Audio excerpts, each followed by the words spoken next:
Recording. Recording. All right. Recording. So, when last we left off, the party had wrapped up their battle/discussion with Beewildered, the Etten, about his search on behalf of Mother for her other son in Landerhal, and his talkings of ancient stones, statues of crones, and the lantern that lay within. The group completed their rest and the rest of their journey with minimal fuss, though they got additional visions and visitations in the case of Slate and Tennille, with some strange ashy winds coming up from the southwest. We also saw some pretty cute animals and, learned a little bit about local berry biology. But the party eventually found Landerhal and its strange woven wall, twice guarded by both the motley, the colorful stitched cloth guard of the city, and the Dusk Devil soldiers. The motley captain warned the party about trouble inside the city, a spread of accursed laughter that came from visiting Vianthan carnival, now known as the Cackling Carnival, who have taken up residence in the Shrine of Alito between the two border cities of Lumoria and Landerhal.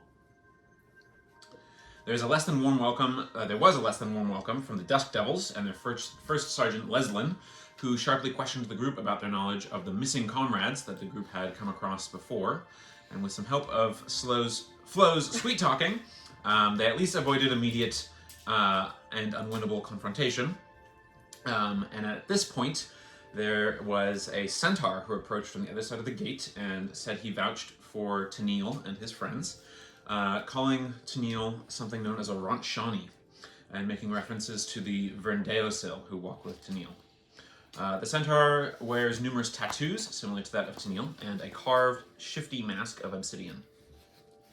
Sergeant Leslin threatened to cut off Anetka's fingers and cut out her tongue should she use magic, but the centaur smoothly interjected and got the party inside the city's woven wall safely. As they were departing, the group overheard the Dust Devils saying that they must go to the Archon at once, reporting the fates of their comrades that the party had come across and informed them of. The centaur introduced himself as Akulu Khan of the White Hooves and came bearing letters and packages, some of which remain unopened, for the party. He implored Tennille to speak with him further regarding the Elusha at the roots of the stone tree, beginning at the start of the next turning, before he headed off to a herdkin meeting with some urgency. The group received numerous mixed letters upon this delivery from varying folk, most of which they did not share just yet, but they all decided to check out. But they decided to check out a few shops and ask around for places to stay while they got their bearings in the city. They visited a shop nearby called Wayne's Rights after passing a Lorbright office that seemed to be being built. The shop is owned by Wayne, who inherited it from his hardworking father, and is a wagon, cart, and carriage shop. Wayne hit on Slate quite a bit and talked about the bad business of late due to the carnival and cursed laughter, the flickers, the border struggles, and he even mentioned that the great border fair of trade that happens between the two border cities and just between the reaches in general at the two border cities seems to be being delayed as a result of all of these troubles. Wayne offered some deals on carts and caravans, but also suggested some places for the party to stay and visit. If they don't want to drink, he suggested they go to the Lucid Lodge, and if they are in a drinking mood, the Ram and Shackle. During this discussion / sales pitch / flirtation, the Cackler snuck off and spoke to the barman of the Ram and Shackle regarding contents of his letter. The barman said that there was a contact waiting for him in the cellar. Again, the party at large is unaware of this, but this is just what happened in general. Cackler found the cellar empty and was instead ambushed by a mysterious individual getting instructions from a female-sounding voice who told the ambusher, "No survivors, keep it quiet." Didn't remain quiet, as the Cackler was brought low relatively quickly, but he did have a chance to fire his flamethrower at the alcohol in the cellar, causing an explosion in the cellar of the Ram and Shackle. His last thing he heard was, "Take the head, leave the body, doctor's orders," before he was shot full of crossbow bolts and the flames overtook him, leaving the Cackler dead. We now return to the party still in Wayne's rights, oblivious to the events as they settle into the ancient city of Landerhal to explore its strange secrets and follow up with Akulu Khan on his meeting. So, you're there with Wayne, who's there talking still about like all of the different caravans and carriages. He's like, well, I could give you a year's repairs if you, made a purchase now. Anytime you come back, I'll happily repair your guys' wagon or wain, whatever you come with, and make it ship shape, just like you, my sir. Just continuously talking about that information and giving, laying on it a bit thick, but otherwise indicating. How much was the wagon? I can give you a general gist. The party has money. It depends on the size of it, but there were a couple options, most of which seemed a little bit outside of party budget, last I remember, but I can look it up at least and see. Yeah. He's also trying to convince us that Slate, with his big muscles... Slate can be our beast of burden. Slate can be our beast of burden. Specifically use the phrase beast of burden. Oh, okay, cool. Yeah. A lot of talk about how big Slate's muscles are. This is a letter that it was addressed to Anitka and... Yeah, the one I sent you. Okay, and then I think you got one that was specifically addressed to you as well as a package. Yep. That we haven't got to opening just yet. The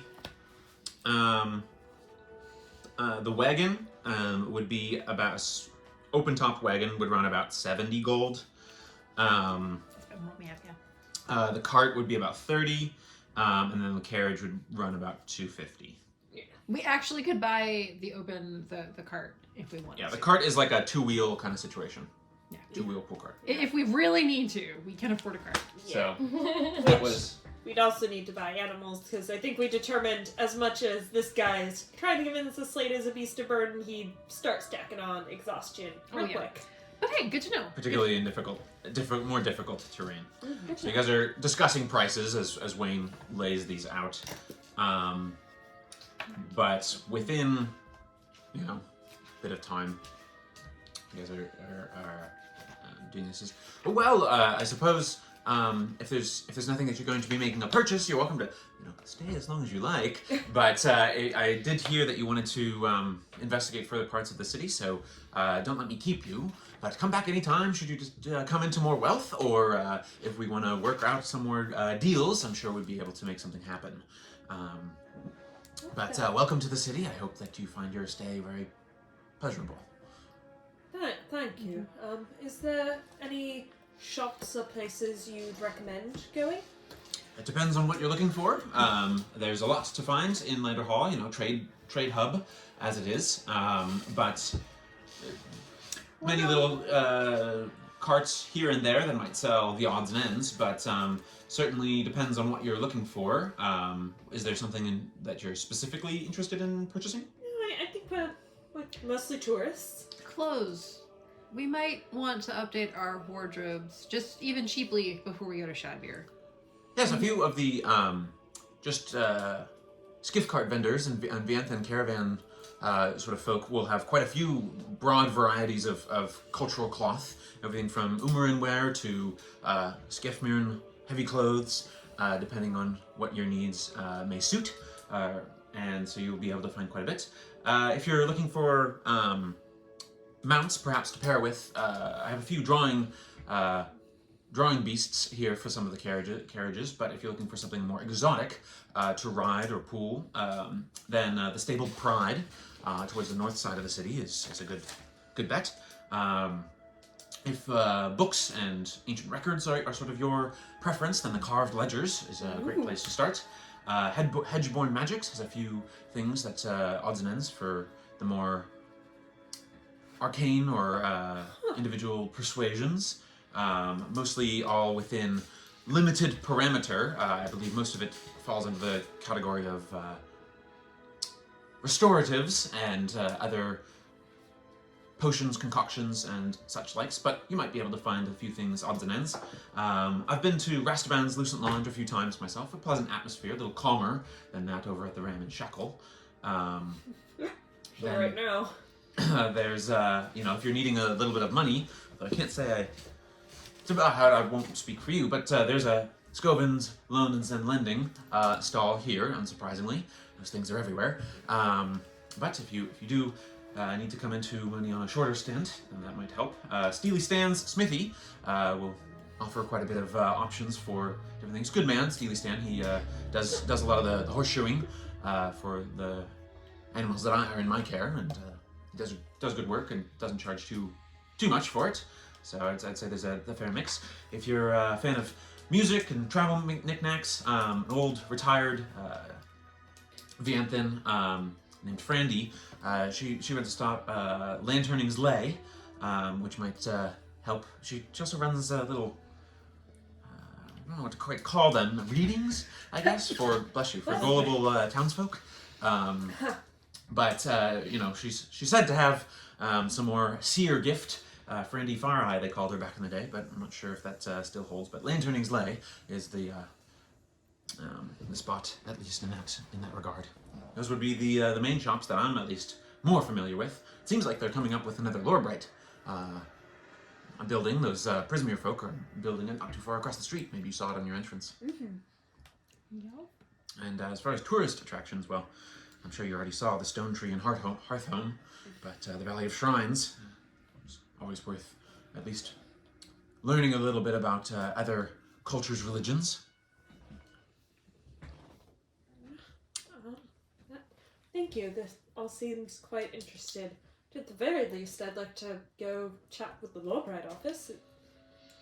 Woodbright, I think maybe we could drop by Steely Stands. We have some found armor that we could potentially sell. So you guys are making your way out? Yeah. Okay. So on your way out, like right when you get to the door, about the same time, the door opens. And you see a mixture of what looked like another trio of Dusk Devil soldiers, again with the sort of purple cloth robes, not a trace of armor, but quite a mix of weaponry on them, and then the sort of passive, scornful devil masks. One of them has a white mask instead of the normal sort of dark, steely silver. No red under the eyes like tears, like you saw out the front. So those two plus that one with the white mask, and then what looks like another trio of motley individuals, so 2 sets of 3. The leader of the motley looks like a spectacled, I should say, not bespectacled, spectacled half-elf woman, not of Vianthan heritage, but of kind of like late 40s equivalent for a human. Kind of with an air of intelligence in her eyes. And she's the first who kind of steps forward. And she kind of cuts across a little bit past the Dusk Devils, a little bit, cutting in front of them a little bit. Which is, strangers who have come to our town, I must place you under arrest for a explosion that was done by that was perpetrated by, that you are in association with, perpetrated by your coming here into Landerhal. And the Dust Devils immediately sort of move forward, and she says, by my authority as Sergeant Detective Ellen Avery, I hereby deem you arrested in the name of Landerhall law. Take them into custody. Wait. We've all been here the whole time. We've been and I'm with gonna like Wayne. start looking at each person and trying to be like, yeah, you're here, you're here, you're here, you're here. And then like run up short with Cackler and be like, wait, guys, where was Cackler? Did you guys see Cackler? You see? They confess, says one of the Dust Devils. What? We went from the gates straight into this shop. You can ask the Wayne. keeper here, Wayne. That's right. I saw the whole thing. They've been here the whole time.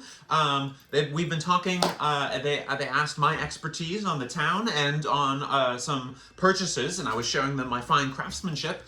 So I can serve as an alibi. I can prove that they aren't part of the responsible party. And you hear so all the Dust Devils speak with the same sort of like modular voice, and it's an androgynous voice. But the white masked Dust Devil says, they confessed themselves, though, that it was their ally who was missing. They must have been the one who was perpetrating the crime. Well, he gets off and does his own thing sometimes. doesn't necessarily mean that he did a... You're saying an explosion now? Yes, there was a fire, and again, the motley sergeant steps forward again. She says, "Yes, there seems to have been a fire over at the Ram and Shackle. What seems like a detonation in the cellar that occurred, and suspicion immediately fell upon your folk as you recently made it into town, and within the hour, this event occurred. However, I cannot charge, it's not reasonable for us to charge you with immediate arrest if you indeed did have an alibi." And Wayne is like nodding vigorously. He's like, "Yes, indeed, they were here the whole time. But I must hereby still call for a official hearing under the law. You will present yourselves at the courthouse at the middle of next turning. One witness does not serve enough for exoneration in a crime of this severity, nor do I believe that it is a pure coincidence of your arrival and this experience. However, our laws ought to be observed with equal consideration for all." Kind of emphasizes that as she's looking somewhat towards the Dust Devils. And the sergeant, or the leader of the Dust Devils, for their part, sort of, you see like a quiver amongst the expression of their mask for a second, but they nod and say, "Law is the cornerstone of a successful society." And they depart, the Dust Devils depart. And you can kind of see this half-elf lady, kind of sigh a little bit, and she kind of rubs her temples for a second. "Sorry about all that. Everything's a little bit more tense of late, you might have noticed, but these events need to be investigated most thoroughly. And I cannot provide any exemption, nor can I ignore that you have an alibi, but you may rest assured that the matter will receive my full attention." Do you treat all newcomers like this? Newcomers that are arriving in the same time frame as what seems like several missing persons, including Dust Devils, and the explosion and ignition of one of our facilities. Seems that is a unlikely coincidence, and something that, as Sergeant Detective, it is my duty to investigate. I am being thorough, and I wish not to deem you disrespectfully, but must also consider all of the varied interests that are pushing their weight around these days. Sergeant Detective, would you say that your position requires a heightened sense of logical processing? One would indicate that, yes. Then you would be very familiar with the logical fallacy of after which, therefore because of which. Go and make a persuasion check. Oh, Lord. Whee! That is a 1 boy! Oh no! I wish that we lived in a society where logic was the rule of law and the rule of individual motivation. Sadly, that is a far-flung dream from reality. And nor do I believe that your argument immediately invalidates the suspicion that is reasonably cast upon your arrival and the coinciding of this event. What? You said explosion and fire. Can you give us more details? What all? At the Ram and Shackle, yes, it is being carefully cordoned off and monitored by the numerous interested parties, including the Dust Devils, who have some stake, particularly given their lost comrades. They are eager to get to the bottom of any suspects, and they themselves seem a little bit more wary of northern visitors, coinciding with missing allies and damage to public property, arson, potentially. We're investigating all options and all angles, but Doesn't sound much like there's much. It sounds like their minds have already been made up, and that no matter what we do or no matter what you find, we'll be found guilty of something we didn't do. well, that is fortunate for you that they do not carry the full weight of law here in Landerhal. Lady vanHild has her own set of laws that we all must obey by, and it is her command that I obey, not that of the Dust Devils. As for them,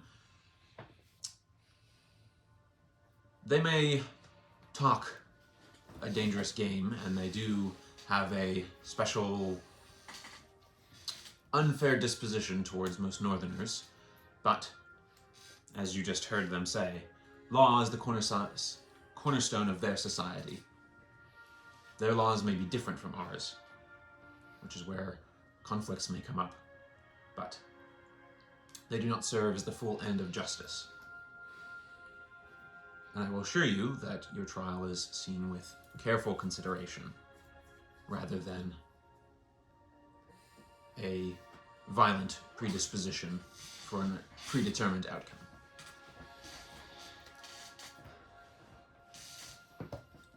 Well, as Northerners, I don't know if we're well equipped to defend ourselves in a place of law where we do not know the law. Ignorance of a law does not excuse its breaking. No, But- I was hoping maybe you could put us in contact with a public defender of sorts. If you are not willing to represent yourselves, there will be a public defender who will step forward to do it for you. You're not allowed to select such an individual, but one will be appointed for you. I can't say I'm a fan of that idea. I don't know that they could do a worse job than we would do. Probably. In any case, I must ask that you remain in the city until your hearing and the conclusion of any forthcoming trials after its initial starting date. And Violation of this will be seen as an admission of guilt. I understand. We'll be there. Very well. Good day. She Good day. makes her exit, and Wayne sort of behind. Whew! Well, that's a spot of trouble.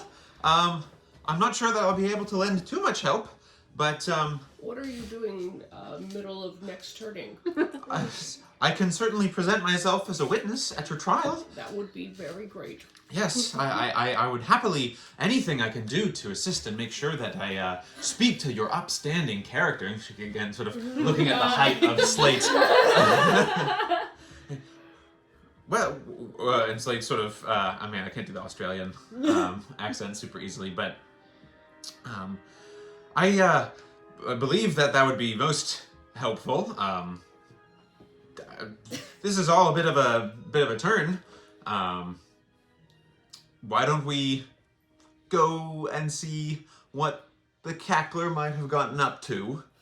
I'm a little worried about... Although going to the site, would that cause more eyes to be turned and connect us with what just happened? If there's a burning building, I'm willing to bet that not everyone, more than one person is going to go look at it. Yeah. Yeah. I mean, I want to know as much as you guys want to know. Wayne, did you see Cackler leave? I did not. I didn't really get an introduction to everybody. I was... The Birdman. To be honest, I didn't really notice a Birdman come in. But He's very sneaky. yeah. Did he have Deva? Was he Dave? He was Dave. Sorry, yeah. I get some of my friends mixed up. Oh, yeah. Have you ever seen like an average-looking guy? Like if you took all the guys and put their faces together. Oh and yeah, made he them looked into like a one- total Dave. Total Dave.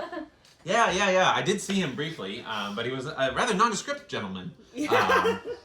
Oh, and Tennille, like the whole time, like after she leaves, he's just like rubbing his face, and you just hear him mutter, "I'm going to wring his feathery neck." Yes. Maybe we should. But yes, I will serve as alibi and witness to your innocence in this matter. Thank You you, may thank rely you, on Wayne. Kind of I puffs think up a little bit. we all, and obviously, will be very grateful for help. I said thank you to the mountain. No, you did. We'll talk about it later. Do we want to go? That Maybe? dude is really nice. Really liked your muscles. Yes, very. I mean, they're all right. Do we want to maybe go outside and discuss stuff in private? I'm assuming that you've stepped outside at least at this point. So, big fiery explosion in the place we are about to stay. We all 100% know the Cackler did it, right? So you can... Go ahead. Yeah, I mean, she's like whisper, like she's not. We just got here. We haven't even been here an hour. Yeah, It's been a little bit over an hour. We've only been here over an hour. You spent a while talking about carriages. He was rabbiting on. It's the Cackler, Ren. He literally gotten kicked out of places. Remember, we found out he got kicked out of the Shaded Reach for making explosions. Yeah, Whoa. so just to clarify 1 second, it's a couple hours, it's several hours into the afternoon at this point of the 7th turning of the 3rd shard. You guys have been here for a couple hours, both from your exchange at the gate with Akulukan and then over here at Wayne's Rights. That's kind of the setting of the situation. Visually, not only can you see the 70-foot tall stone tree hung with lanterns at the center of the city, and the 70-foot tall blazing bonfire that seems like right across the street from it. From your guys' position now, you can see you guys went into the first shop kind of right away, and Cackler walked past this, so I didn't get a good I didn't take a lot of time to describe this, but let me just do you can see sort of the 2-story layout and the multicultural mixture. Some of this is also for Felina's benefit, so she can get a sense of the city. You can hear that howling, high-pitched laughter from the southern end of the city that you guys heard about and have heard from your entrance. The main lanes of the street are mostly dirt, and there are some very wide ones that seem to run. You guys came from from the western gate, and it runs like west to east or east to west across this big section of the city. And it looks like another one of them goes northbound in a T shape, a sort of inverted T. And along that, it looks like they're lined with dozens and dozens of shrines and statues. Some are carved cairns, others are like ivory with gleaming gold. So a lot of statues. This is known as the Valley of Shrines. You can see those 2 iconic landmarks: the stone with the stone tree with its lanterns hanging from its arms, and an enormous bonfire across the way. You can see a vast. What you called those? You said the hearth and the hearth home is what the thing is called, and the stone tree. Okay. And then towards the south, you can see a wide spread, almost like of pavilions and tents. And this is where the raucous laughter seems to be coming from, sort of bladed, sharp laughter. Wide range of race diversity here. About 1 in 6 or 7 people seem to be of Vianthan heritage, which is very high. You can tell by their red and white hair, but it's irrespective of race. It's irrespective of race sort of heritage. So you see gnomes with red and white hair, half-orcs with red and white hair, so on and so forth. You also see centaurs, who are wearing sort of woven clothing, more clothing made of the land. It seems like maybe 80% of the males wear masks, and the females are unmasked. The masks are made of bone, obsidian, or painted wood, but a lot of them wear feathers or leaves in their hair, and many of them have tattoos not dissimilar to yours. Although Akulukan, his whole chest, neck to hips, was just covered in those kind of tattoos. And he was bare-chested. The others in this region generally are Shadviran. So pale hair, pale eyes, a lot of shade cloth even, hats, parasols, blindfolds, a bit of a mixture as far as things go, as well as sort of the coats and that kind of clothing perspective there. Because of the wide roads and the open area where there aren't a lot of major buildings along this Valley of Shrines section, you can see straight across the city. And at the other end of the place is presumably the Ram and Shackle, because you see a smoking, huge situation off on the other side. It doesn't look like it's actively flaming, so perhaps there was a quick response in some way to douse the flame, but it seems like the column of smoke and steam is still brewing heavily and is visible from where you guys are standing. So just setting the scene so you guys have a sense of that, and also so Felina can have an idea of what the heck the city is like. That's the situation. the shops here are mixed, but a fair number are like sales carts and open-topped wagons or stuff like that. Remember, the Vianthans are the traveling people, and you even see some centaurs pushing like two-person carts, you know, and stuff like that as additional sales stuff. So that's what you're seeing. Okay. So there's the scene.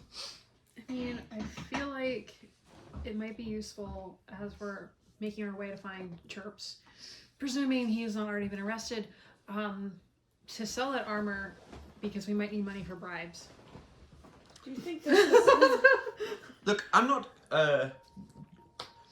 Maybe we should not try and bribe all the legal officials. I did not say we have to, but it could be good to have extra cash on hand. Or if they require a fee because of all the damage. I'm thinking more for the Fine. bail that we might have to pay of some kind. Well, the point is we need the extra money. Nadia did mention that this is the more you get towards Shadvia, it tends to be more of a law and order society, so I'm thinking bribing the legal officials might have the opposite effect of what we want. Well, if there's a fee or a fine Yeah, or we have to bail also, somebody yeah. out, we need the money. But it also might be good, not that I care too much about my appearance, but it might look better if we are not obviously dressed as Northerners when we show up to court tomorrow. Look, I don't know about all of you, but I'm thinking I look just fine. I mean, Wayne thought you looked just fine. Or is it? He was a really nice dude. We'll talk about that later, Tiny. Isn't But- Slate like naked? Yeah, no, Slate's not naked, but he's wearing like ragged clothes. Okay. Like more urchin mixed with armor rather than that. So he doesn't look particularly Solnian. Whereas Renastus looks very Solnian. Yeah, so I was thinking Grandpa, probably blue. What's my parody clothes? I mean, you're definitely drawing some looks for sure. The sort of frilled cuffs and stuff like that are also a common Solnian thing, even though they're also common for that. So your coat is helping you a little bit. Your like blue coat that you have, And like buttoned up my yeah, coat. is a little helping because you do see some people wearing darker blue coats and stuff like that. They're sort of like a military coat, like imagine the British red coats, but usually in darker blues and purples kind of situation. Okay. It's more along the lines of Shadbeer. And Annette's wearing the coat her mom's made her. Really, it's just Renastus who's standing out Really, the it's most. Renastus's. Well, I'm not opposed to going and getting maybe a new outfit, And I depending on if they have fine silks and nice cuts that flatter an older man's figure. Yeah, and I mean, Slate, I don't, your look, it works for you, but I don't know if it's fancy courtroom, you know? You look like a menacing toddler. Well, gee, Grandpa, I'm not, trying to. I haven't attended a lot of balls lately or anything like that. This is just what I woke up in. We went to the theater. And we rented clothes. Think of it like that. We need to put on a bit of a performance, and part of that is wearing a costume. All right, let's get this over with. So yeah, I guess the idea is like to hit up a little clothing stall as we're going to the smithy. Yeah, so you're able to. There's quite a few cloth and clothing, and its representation of culture is a well-respected idea among Vianthans. So you often see them, even among their guard, the motley, you saw wearing mishmash of multicultural clothing, right? Similar situation here with the Vianthans. So you're easily able to find. We don't have to necessarily role play finding the cloth and stuff like that, but it's easy enough to find stuff even that fits a Goliath that isn't maybe a Goliath cut of like Skefmiran clothing and stuff like that. I feel comfortable in saying that Slate would want to buy some Brandon would want to buy Slate some Skefmiran clothing and stuff like that. So he's also going to buy a furred like robe. Flo is used to the tropics and like on Hawaiian beaches. Not like full fur, but fur lined. He's got a fur Yeah. jacket? It's like a fur-lined cloak. Think like Game of Thrones Ned Stark rather than like, boots with the Macklemore. fur. Yeah. So that'll set you guys back altogether for everything that you need. Is going to set you guys back about 5 gold total. How about, do you guys want to take it from the party funds? Yeah. Whoa, okay. So- We kind of forced him to. And that's for all of us, or just for Slate? Total. Total? Okay. Okay. So like all of us have. Do I need to add anything for like clothes? Yeah. So what I would say is you've. So what do you? I guess before I tell you how much it's going to cost, what do you want? Something warmer than my tropics clothes. Yeah. So some sort of more stern, stiff, buttoned collar up to like the my Adam's apple kind of situation is not unheard of in Shadviran society. But scarves are also quite popular, more in muted colors usually, but you can find stuff like that without too much trouble. Thicker cloth, just in general. So I would say in that case for you, it'd be about, for like a scarf, a high-buttoned shirt. Is it still like piratey? The piratiest that I can get. Yeah, it's not super piratey. It's not, no, but like on the. But it's more on that Cool. on that side at least a little bit. It goes with your coat, okay? At least. What they want. So I'd say all that together is probably about 2 gold. Slate stuff is about 3 gold. I can put out 2 gold for my own stuff. Tennille probably doesn't need to change cloth too much unless he's getting cold. Yeah, I feel like he would probably get another outfit, and then I am intrigued by these shade cloth parasols. Okay, yeah, shade cloth parasol sets you aside another 2 gold.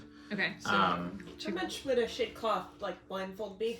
The blindfolds, they're only about they're shade cloth's still fairly valuable, so it's about gold. Okay. Annette will get one for herself and probably not change too much of the other clothes unless like her pants would stand out. Probably not. They're okay, at least. So, Do they have this?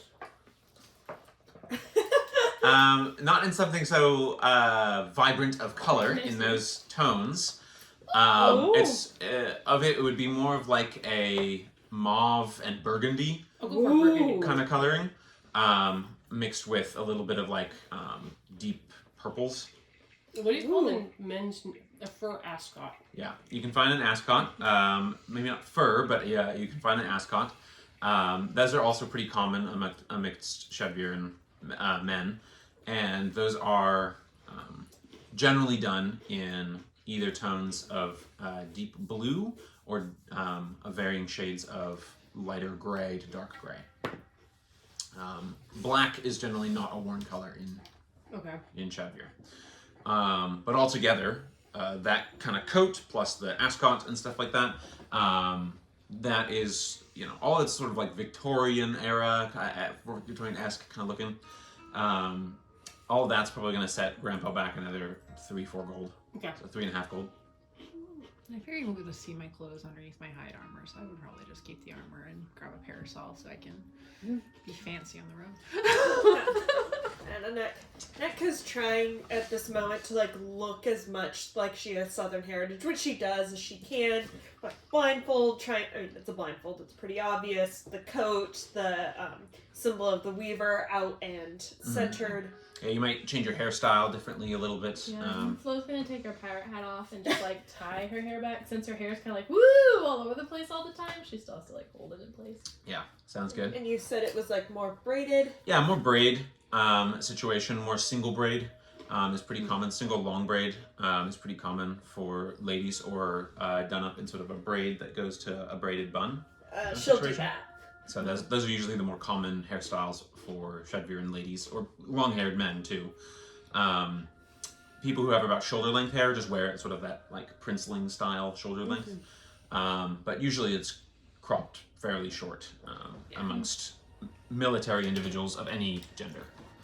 Since she normally does her hair, she probably has pretty long hair, so she'll go braided bun. Sounds good. Tennille, can you help?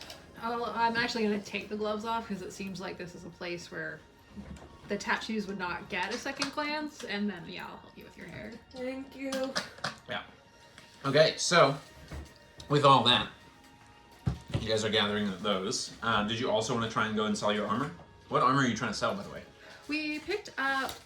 Armor and Okay. armaments, or just armor? I know Renastus is carrying a set of chainmail. Yeah. Well, Slate got a Slate great has sword a that he's ton like of- holding on to. He also has a ton of daggers. Right, like because we got that stuff Are off. you trying to palm me for my daggers, woman? The, I mean, I let you have some daggers. You never know when a dagger might come in handy. No, that's a knife.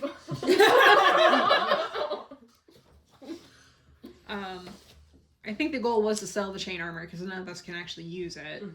But there was a bunch of daggers. It was I think we took it off of the that Lord Bright party. I made him grab like multiple things.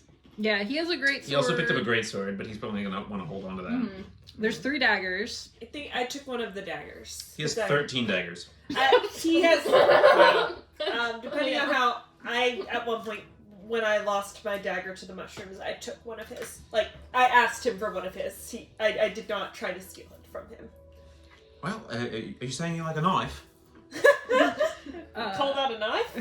Not really, but it's what they had. And then you have a rapier and a scimitar too. Go ahead and I pick don't know one. if you would plan to keep both of those. Yeah, I don't. I have 2 scimitars, but whatever Slate is carrying. On your behalf. Yeah. I don't know how much of Brandon's inventory is recorded, necessarily. Let's see. Yeah, I had. Oh, here we I go. had 2 daggers and 1 rapier marked as in Slate's bag. Okay, so I'd say he's probably comfortable selling at least maybe 5 of those daggers. If he's mad at me for not having a complete dozen daggers, then I'll have to And live maybe with that. the rapier. Yeah, do you want me to give you enhanced ability so that you can get us maybe a better deal? Okay. So kind of like, before we like go into the shop and in a place where it's not super obvious, I'll give Flo enhanced ability again for charisma checks. Okay. Tennille, if we do decide to buy a wagon and she'll point at Slate, that might be a good option. Yeah, we'll definitely rely on Tiny if wagon buying becomes an option. But for now, I think So we'll. I feel taken advantage of. you should actually, but I mean, that's we've gotten a lot of our shop deals because of her. I guess you need to pull your weight as a beast I'm of carrying prey. all of your guys' stuff. metaphorical weight, not literal weight. So you head into.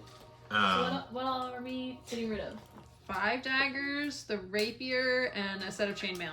Yeah, and we can do a retroactive sold more daggers if Brandon wants to sell more, but I don't know if he had a plan for all of those or something. I think he liked to Art project. throw them at people because he doesn't have much range. Yeah, he has a javelin, so. I don't He's know. got a couple of javelins, I think. Yeah, so. Well, and lots of daggers. And lots of daggers. Which Dagger, you can dagger, retrieve. dagger, Yeah, dagger. I think, yeah. You head over to Steely Stand's smithy, which is closer to the northeastern side of town. You guys came on the west side, so you're going through most of the town here at this point. So you can choose which way you're going to go. You can go through the Valley of Shrines, that big central plot of the city, by Hearthhome and the Stone Tree and the Lantern Grove. Or you can go around. Now, you notice that for all the city's size and its quite sprawling spread, kind of low and broad, it doesn't seem like there's a lot of people who are visiting the Valley of Shrines or passing through that way on daily business. Usually it's people who are kneeling or tending to the shrines, paying homage or respect to them, or like looking at them in some way. It also looks like there's small huts among them. You can see this, at least from the ones that are nearest you. Small huts that are among them for what look like different sects or groups who tend these shrines and keep them in good condition. There are a patchwork and webwork of other roads that lead away and around, but it takes a little bit longer to get places if that's your... How close are we to the nearest shrine? Not too far. Maybe a couple hundred feet. Maybe we should see what these shrines are about. I don't necessarily want to approach and be disrespectful, but I don't know if they're towards like a deity or if they're a family shrine or individual shrines. I think that's a good idea as long as we're Respectful eyes, the druidic focus in your hair. She actually took that out last session. She did. Yes, Annette will actually start looking for specifically a shrine to the Weaver. Yeah. I was gonna like stand back and just people watch. So she's gonna be looking to see how people like interact with each other, greet each other. Okay, nice. Yeah, like go ahead and social make a. That's probably closer to an insight check. Okay.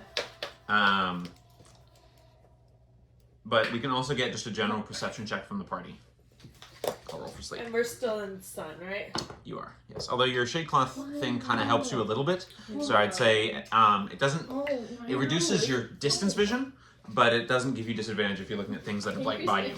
So if you're in daylight and you're looking at like an investigation of a body, for instance, you wouldn't have disadvantage. Okay. It doesn't help you for. Sky's the It's like limit. taking off your glasses and trying to read street signs. Like that's harder because you've got a gauze in front of your face. Okay. It's so thin though, but in this case, I would say since you're just looking generally around you, it's still a disadvantage. Yeah. Not terrible. Okay, Slate got a hot 4. It's a shrine. Yeah. 14. Insight and perception. Okay, I need to roll for. Okay, well she's still rolling. Molasses. 7. Okay. 10. Woo! Right. You can definitely tell that there is just as a group. Anetka, you got a 14. What'd you get? 7 for insight. And for perception? 22. 22. Okay, so you can definitely tell that there's a lot of. There seems like there's some activity on the other side of the city across the Valley of Shrines, towards the smoking column you guys are seeing, right? Guards moving that way, crisscrossing back and forth. They seem to at least move with purpose past the Valley of Shrines without stopping or anything like that. But passersby, opening their, drawing eyes, even shrine keepers and other people like that are having a look, people craning their necks, that kind of stuff. As far as behavior and stuff like that, this is like a big melting pot of places. And in some ways it's comforting to you. As a pirate, you've probably been around a lot of, and sailor, you've been around a lot of mixed company. But there's an underpinning current of culture that's a little strange to you. And you get the sense that maybe it's because it's coming from centaurs, quadrupeds that clearly have a different physiology and different cultural structure as a result.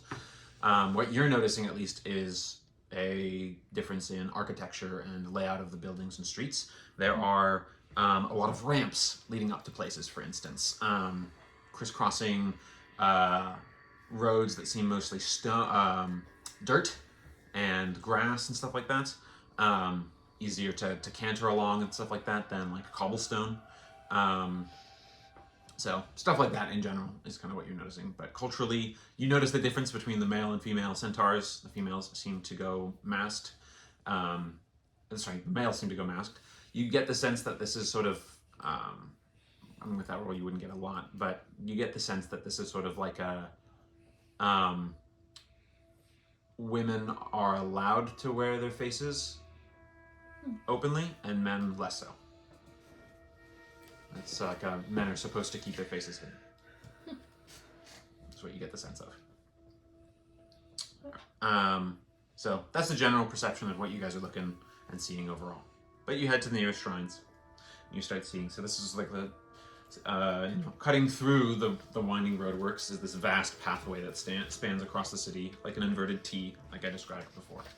It's wide enough for a column of soldiers to go down and still have enough for a chariot race on the side. Like this is a broad street.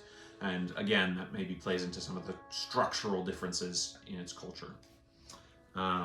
You can still see the shining woven wall of like glimmering gossamer that you guys saw upon your entrance, rather than built in stone. Despite all this space, it's not built up at all, but for the few modest caretaking huts that dot these shrines. It's pretty open. The foot traffic's relatively low. You are seeing a few different colors of robes and iconography and religious garb from people who are either kneeling or tending to the shrines. You see, there's hundreds of shrines, maybe even over 1,000 in all. So some of them go from idols to gazebos to miniature temples. Some of them are merely like I said, carved stones. You can see this a wide range of grandiosity and also age. Some are sprig and wicker shapes. Some are statues made of ivory. Some seem to be slabs of text on the floor. One looks like a great brass and gold bell hanging on a squarish green arch carved with faces. So, wide variety. At a glance, they all seem to honor gods, deities, spirits, other supernatural forces.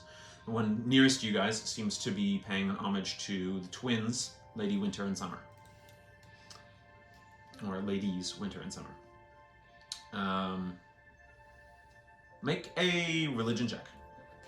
Everyone can go ahead and make a religion check.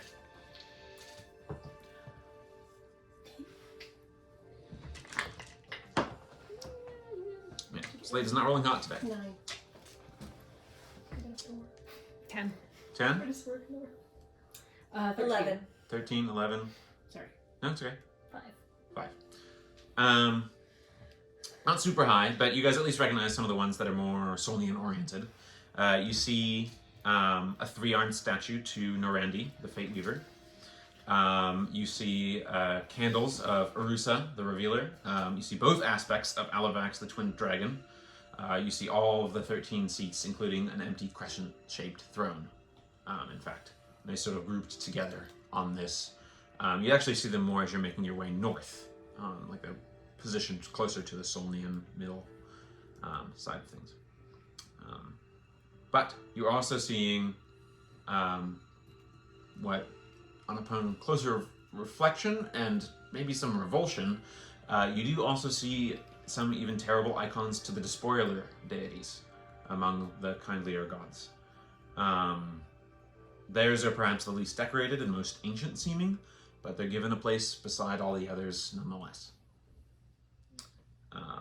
So... Do I see anything to the Alusha? Yeah. So you see, that's perhaps accounting for why there's so many. But most numerous are the masked faces and animal shapes that are carved in totems and seem to represent thousands of spirits of Alusha.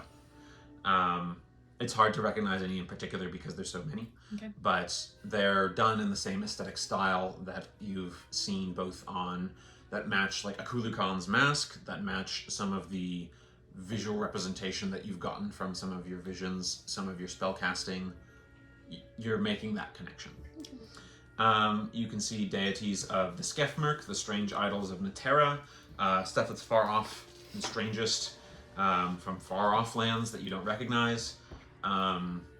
There's a few kind of unusual quirks about the presentation of the 13 seats that you can't quite place your finger on, at least by casual glance, but that's what you're seeing just immediately at a glance.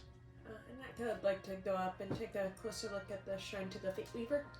Yeah, so let me pull up my...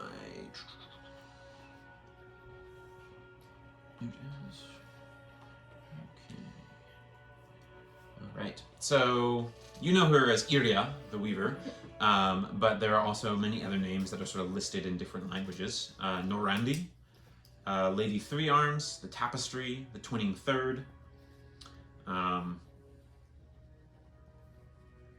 Represented here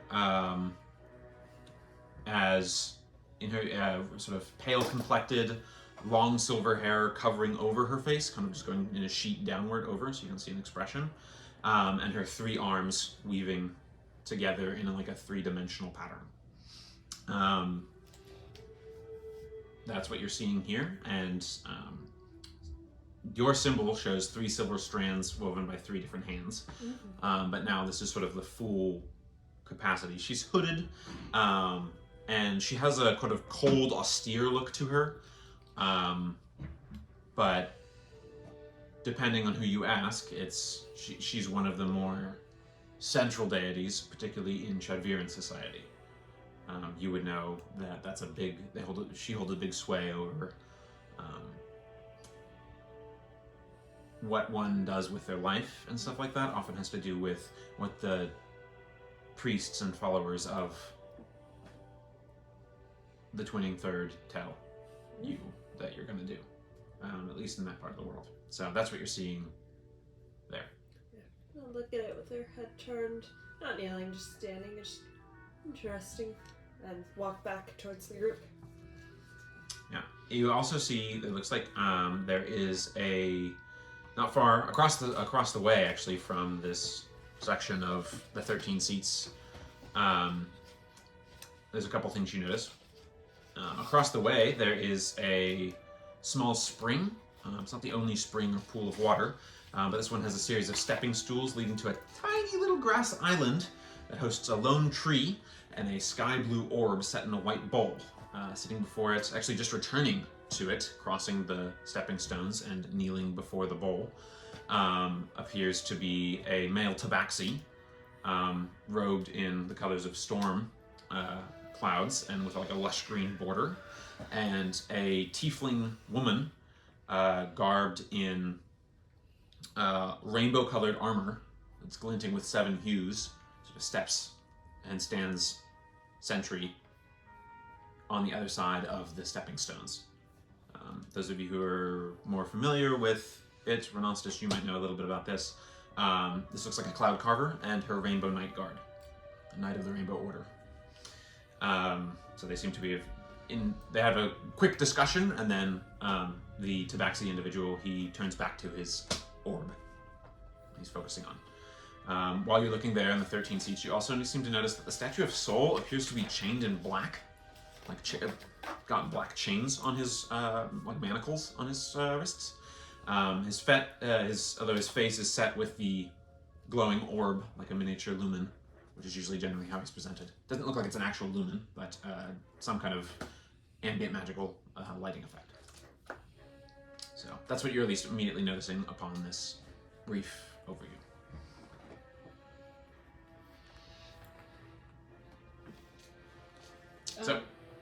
So,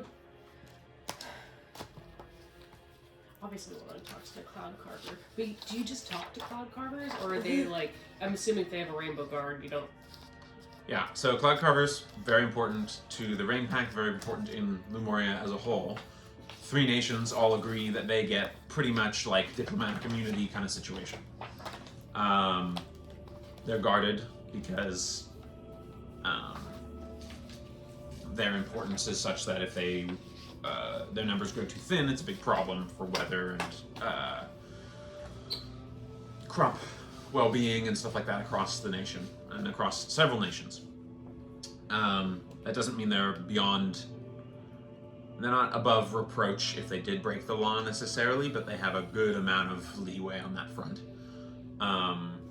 Approaching them as far as just speaking to them and stuff like that is still allowed, but it's usually like not without the presence of at least one or more of the Rainbow Order present, and usually not, depending on, like, if you're a known criminal, they're not going to just be like, hey, yeah, come on over. But, yeah. I'll just kind of like gesture that we don't see them out too often. I feel like we came across a dead Rainbow Knight in Bright Meadow. That's correct. Dead Rainbow Knight and Cloud Carver alike. Actually, I believe that Cloud Carver was maddened by the animal effect, and the Rainbow Knight was dead, yes.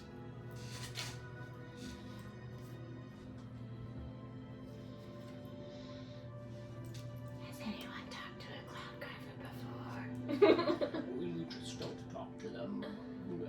I mean, what would you say? Nice weather. Yeah, thanks. Nice weather we're having. Thanks for that.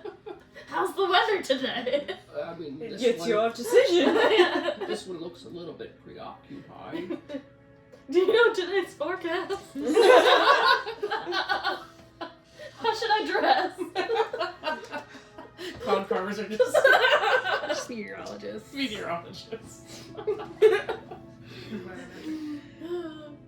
Maybe since we Temperatures are... are up there, and it's looking like it's gonna get hot in Skefnir. Hot and Skefnir sounds like quite the problem. That is probably It's like Sleepless in Seattle, but it's like hot and Skefnir. Climate Cheesy 90s romance. change affects us all. Okay. Esther's home for imaginary friends and it's hot. In Topeka. Yes. Yes. That's Foster's home for Imaginary Friends. Yes, that's exactly what's going through my head right now. Yes, I mean, I feel cautious about approaching a cop. We aren't known criminals exactly, but we are kind of Accused. I like the knight's armor. It is It's very pretty. I want armor like that. Well, I don't think. Okay. I mean, have you thought about a career change? Do we have a career? Does the partying, does the Lowbright stuff count as a career? I mean, we get paid. That is true. Is this adventuring a major at Wizard College? Well, I guess it depends on what type of wizard you are. You know, those evocation ones always go on and on. I can bend a fireball. I can bend a fireball. But, I mean, it is one of the things you can do. I think that they push you more towards, like, study and... But, I mean, this is sort of a study abroad program, I guess? I guess you could call it that. I'll be honest, I was kind of the weird one at Wizard College. You don't say. Yeah, it turns out when people ask to see your spell book and you just pull off a scarf and show it, they give you weird looks. I bet. Well, maybe... Yes, you'd fit in real well at Wizard College, Tennille. Anyways, should we continue onward? Yes. Yes. Also, do you guys remember what time we're supposed to meet that very handsome-looking centaur dude tomorrow? First thing, First thing. First thing. start of the turning. Good. We At should the stone tree. go maybe go sell some stuff, go rest, because I don't think we're finding chirps tonight. I This feel training. like Chirps would have found us by now. I hope he's okay. Raised feathery neck and just like mumbling the whole way. Yeah. Yes, but, well, I think the Ram and Shackle is out for an interested. Yeah. What was the other place? The Lucid Lodge. Restaban's Lucent Lodge. Let's head to Is that a Stan. revel den? That sounds like a revel den. Well, that's the sober one, isn't it? I mean, the less alcohol, that doesn't mean... Oh, very well, I guess, but usually they go hand in hand. Been to a lot of revel dens, Grandpa? Well, have you lived in Solney? Yes. And you haven't? I mean, we were all in that one together. There you go. Yeah, We did all go to the Mass Palace. I mean, you saw him with the lard lady. He's got game. How's that going, by the way, Ren? Sexual health is very important to your overall well-being. And I kind of puts her fingers in her ears and any starts age. humming. I don't want to hear about it, Grandpa. Just Steely Dance. Yeah. We will not go through the Valley of Shrines. Okay, so you peek into the Valley of Shrines and then back away and go around. We're too unholy for that. I believe, yes. You guys go around. I mean, you did see the statue of the Masked Reveler, so Yeah. you know, like multiple I don't want to offend people, and when we're already in precarious situation. position. Yeah, Yeah. delicate sensibility. So it takes you a little bit longer. You pass across a couple things, including the Lucent Lodge, which looks like it's a sort of round, kind of bungalow-looking building, a little bit, but homey enough, as it were. It doesn't appear to be done in the same style as like a revel den. In fact, you don't see any particular revel den situations here at all.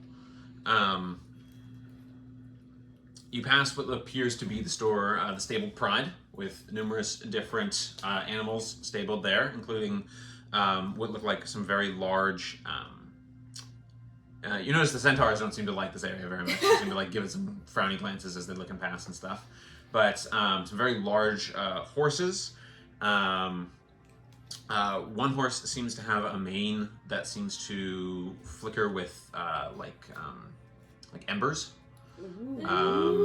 There's what look like a couple unusually large rams, like bigger than a horse kind of ram situation. A ram. A ram. Ram. There also appear to be what look like a few elephants. Elephants? Yeah, a few elephants of they're small though. They're more like horse-sized elephants. Mini elephants? We can. Something like that. So there's a few horse-sized elephants. Like, am I able to get close enough to like be like doo doo doo? They're sort of backed. They're up against the back Okay. wall section, so they can and they've got kind of their open space area. There's a pair of them, but you might actually know that these are native to Umara. So it's unusual that they'd be this far south, and they do seem blanketed with a couple extra layers to keep them warm. Elephants But in blankets? but you do get the sense that you, at least in passing, would estimate that they're worth quite a lot. Given that you know. They're elephants? Yeah. You also notice what looks like some sort of creature. It's separated from most of the rest. Horse-like, but instead of hooves, it has claws. And instead I of don't like it. instead of it has some sort of angular, sloping horse-like snout, but it has curling fangs coming down. Oh. So some sort of carnivorous horse-esque cousin. That is horrifying. Yeah. And you actually, upon closer inspection, it looks like these are the ones that have embers in their manes. Cool.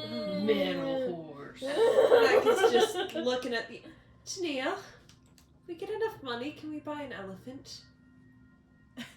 What would you do with an elephant? What wouldn't I do with an elephant? We can afford a donkey. That's what we can afford. Well- You do see some donkeys and mules, more common animals of those sorts. And getting the note from Tania will sort of turn him towards the donkeys.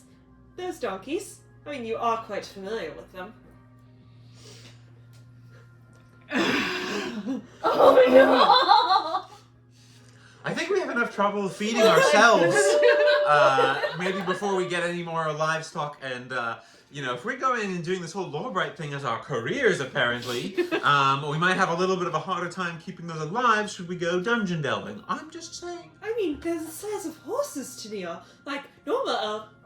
Slate. Normal elephants are like your height. These are much more reasonable.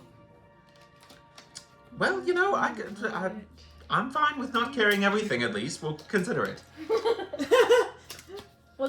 Did you say this was connected to Steely Stands? No, but it's not too far It's from it. close to it? And this is a cluster of more northern-looking buildings. So that was me kicking you. That was the No. stabled pride, and then Okay. you see, you guys have seen them and passed them before, particularly those of you from Solney, a Scoven Loans and Lending stall, and then you do see and hear the king, king, king, king, king, king, king, rhythmic, metallic clanging of Steely Stands, Walk that the smithy. direction. You head on in. Make sure you have enhanced ability before you go in. Okay, sounds good. What is that? You get advantage on charisma checks. Thank you. Let me get to that section. That kind of looks longingly at the miniature elephants as we go in. So- Tennille is giving you that look that says he's plotting something. Oh no. He is plotting. Oh, I don't think she'd be too oblivious to it because I don't know how much of this is in Anetka's character, but there are you just put miniature elephants on the table. How God dare. damn it. But they're like an elephant, but they're small. You're little. They're little. They're more like little olifants from Lord of the Rings. No. So they've got the branching extra tusks. So those ones they have tusks that go upward and downward. Oh. That's more of what they look like. Elephants. Yeah. They'd be cute though. Yeah, they'd be cute. And And so- regular elephants are very cute. You go to this Steely Stands. You open it and you hear sort of more like a gong rattle, rather than like a pling pling. Somehow set up you can see he's got a contraption, door opens and gong gets you hit a gong situation, and you hear calling from behind, "Be right with you!" And you enter into a shop. It's more of just a basic shop front, but doesn't account for the very large size of the footprint of the building. You get the sense that most of it's built into the workshop section of this. Forge area. Right. And you hear sort of a like something being quenched, and then While he's doing that, can I look at some of his wares and see if there's any prices on things to kind of go see what what his range is? Putting price tags on stuff is not as much of a commonality as it is here. Okay. So you don't notice anything immediately, but you see everything from a set of full plate mail. You actually see 2 full sets of plate mail. One of which seems to be done in a exceptional crafting style and seems to be adorned with dragon heads at the shoulders. And the helm seems to be done in sort of like a winged dragon-esque style with crisscrossing horns along the back. Sick. It also seems to have like claws, like serrated claws, as part of the gauntlet effect. So you're noticing a variance in quality. That one's displayed like behind a case and stuff like that, whereas both sets of plate mail are, but that one seems to be especially like well presented. And Steely Stan comes in. He's a good-looking dude, kind of in his older 50s, kind of got the salt and pepper beard situation going. It's a thick, burly beard. No Vianthan heritage that you can tell in him, no red and white in his appearance. But wearing his apron and his gloves still, kind of. Newcomers, eh? We're gonna get ya. You must be Stan. That's right, Stanton Galbert. That's me. Stanton Galbert. You have some mighty fine wares in here, I will have to say. Is he Paul Hollywood? He's Paul Hollywood. Who's Paul Hollywood? Great British Bake Off. I haven't seen it. Oh my gosh! That's my mental image of him now is Paul Hollywood. Okay. He has to look like Paul Hollywood, that's beautiful. He's a silver fox. Okay. Okay. Anywho, Stan, I wish I could wear plate mail because that dragon set of plate mail is beautiful. I appreciate your compliments. Not my work, actually, in fact, but my grandmother's. She taught me how to smith back in the day. Sounds like a cool lady. She was indeed. She was indeed. Helped raise me, but that's another story. Anyway, you looking for something in particular? Yeah, we're perusing some of your wares and wonder if you had any recommendations. We're a traveling crew, so trying to keep ourselves ready for whatever's coming. I may have some things to barter with you later as well, if you're interested. Depends on the quality of the material. Yes, sir. What are you looking to buy? I'm gonna look at the rest of the group like, buy something. Or like, look around at some. Oh god, like Not to buy anything, but like. I'll kind of like look at a short sword just to like kind of looking in the market for a short sword. I'm gonna pull out one of my bullets and show it to him and be like, do you think you could make something like this? He's got thick fingers, it's big mitts in general, but he's got a really gentle kind of handling to him, and he kind of takes a look. Nothing too tricksy about it. How soon do you need them? Could probably get ones with a finer tip behind them, rather than just a ball bearing. Oh yeah? Probably. Depends on the quality of the metal that you want. I'll pull out some of the scrap metal I had brought. Like, could you be able to use some of this? It's mediocre quality, but can do my best with it. Or put it as like a down payment? Mediocre quality. But what quality is that? Discount? That was like really grasping for straws. Did you want to purchase some? Is that what you're asking? If you'd be willing to make like 10 of them, I would happily buy them from you. How soon do you need them? Tomorrow, next day, whenever really. Soon. Next turning? Next turning for 10, probably be about 5 gold. But if you want With your them... special little pointy version? might be able to manage that. But if you want them a little bit later, not such an immediate time frame, maybe say 3 turnings, I could reduce the price to about 2 gold, 8 silver. And you see him, like, his eyes unfocused for a second when he's giving these prices, like he's doing mental calculations. Yeah. You get the sense that this is a sharp dude. Okay. I respect that. We're gonna be here for a while. We're gonna I'm be here sure. for a while. Mhm. 3 turnings sounds fine to me. Hope we're not in jail. Well, I think that would put a wrench in the plans anyway. Yeah, 3 turnings. I'll buy 10 bullets from you. All right. And then I'm gonna And that'll go. be with your scraps as Okay. well. Kind of. You were lugging them around in whatever satchel and stuff. He just, like, grabs them in one hand and, like, just puts them into, like, a small chest and... your name? Flo. Pleasure to meet you. And with, like, a stylus, he engraves on the metal flow. Cool. 3 turnings?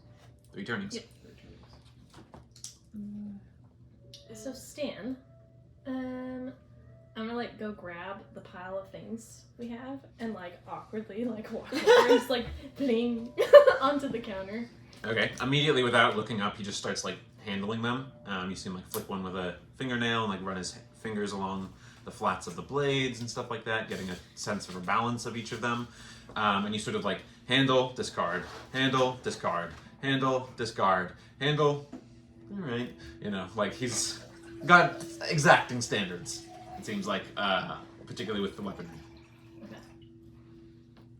You So see, you can tell he makes more than just weaponry too. I mean, he's got Yeah. horseshoes, armor. It looks like he's got a suit of plate mail or other armor that's suited for a centaur, going down all the way to, like, the hooves and stuff like that. So he's got a wide variety.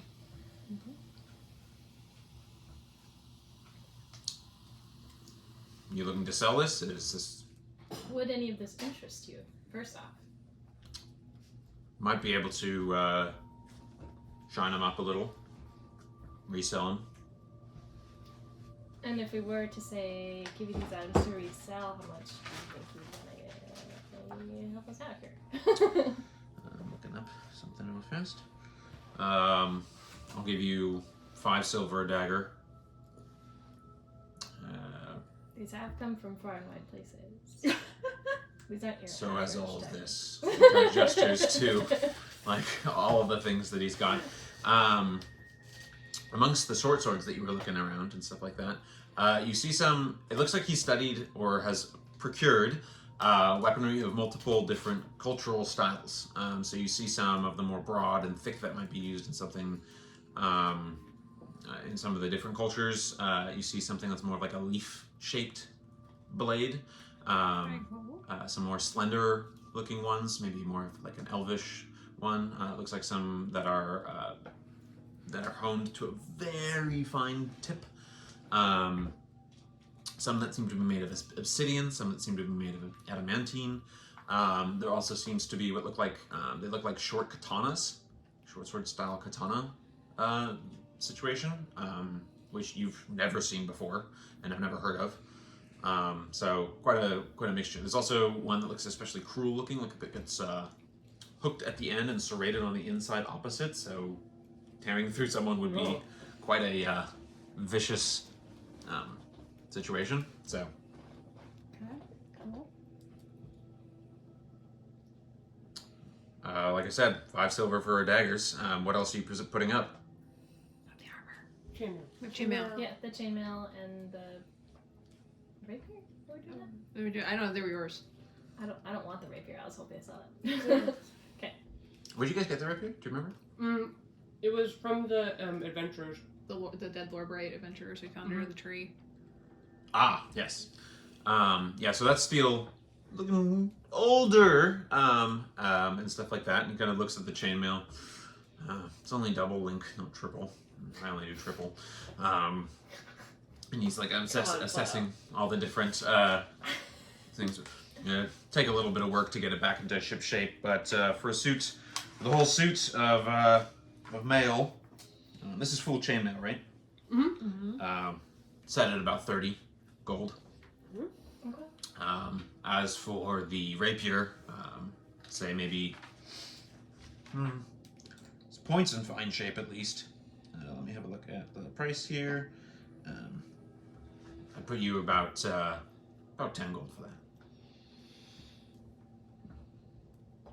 I'm like, look at the rest of the party and be like, Yeah. give you a look that says like, how much do I need to work this dude? Does this dude seem honest? Seems reasonably honest. You can make an insight check if you want to see. And that's a 5. He is totally and completely honest. Seems, at all points. seems legit to you. I mean, that's probably as best we're gonna get. Yeah. Like, Yeah, it's like old. It's not like we bought this stuff. Like, Yeah, it's old we- stuff we found. we on looted dead this. adventure. Oh yeah, off a corpse. Yeah. So what is? I'd say, Um, unless you wanna, if you wanna try to haggle him up, but I think that's probably fine. you seem like a very smart man, and you know the quality of these items, so I trust your I do. judgment on that. Good. I'm like, give him like a like, I'm trusting your judgment on that. Good. Okay. So it's 30 for the armor and 10 for the rapier. That's correct. And 5 silver for each dagger. Ooh. So how many daggers are we ditching? Can we say 5? It's a 5. Okay, so 2.5 gold. So between that and the scraps, that'll cover your bullets. So you don't have to take the money out. Yeah. What do you guys? Are you Yeah, that's fine? Yeah, fine. Yeah, that's we'll fine. just we'll just Okay. take the 40 gold. I mean, all the rest can go like into the. Now, Right. sir, if you do you silver weapons as well? I do. Oh well, I could possibly silver a few more if you're interested. How much would that set you back? Set me back? Depends on the weapon, but probably close to 100 gold. He's like, oh, okay. I also have some sharpening oils that could sell as well, but those are closer to the thousands mark of things. Lordy. Tennille does not say that. But pleasure doing business. 3 turnings. I'll be back. Before we head out, I'm gonna approach and pull out my broken sword hilt that I took from my room and been carrying with me. Okay, And kind of, have you ever seen anything like this before? takes it out. Do you have the description of the sword hilt specifically? Well, the part you hold the sword by. Thank you. Yes. It was the one with like, it was like purple glass. I'd have to look in my other notes. I'm looking. Do you remember when you picked it up? This was early. This is an early. First visit to Galen's house, if I recall Yeah. correctly. Yes. Yeah. I think it was made of a pale colored glass. Right. If I recall correctly. Yes. He looks at it, and you hear him sort of, bless my forge. Kind of looking around it, handling it, and he's extraordinarily gentle with it, almost reverent as he's handling it. Ooh.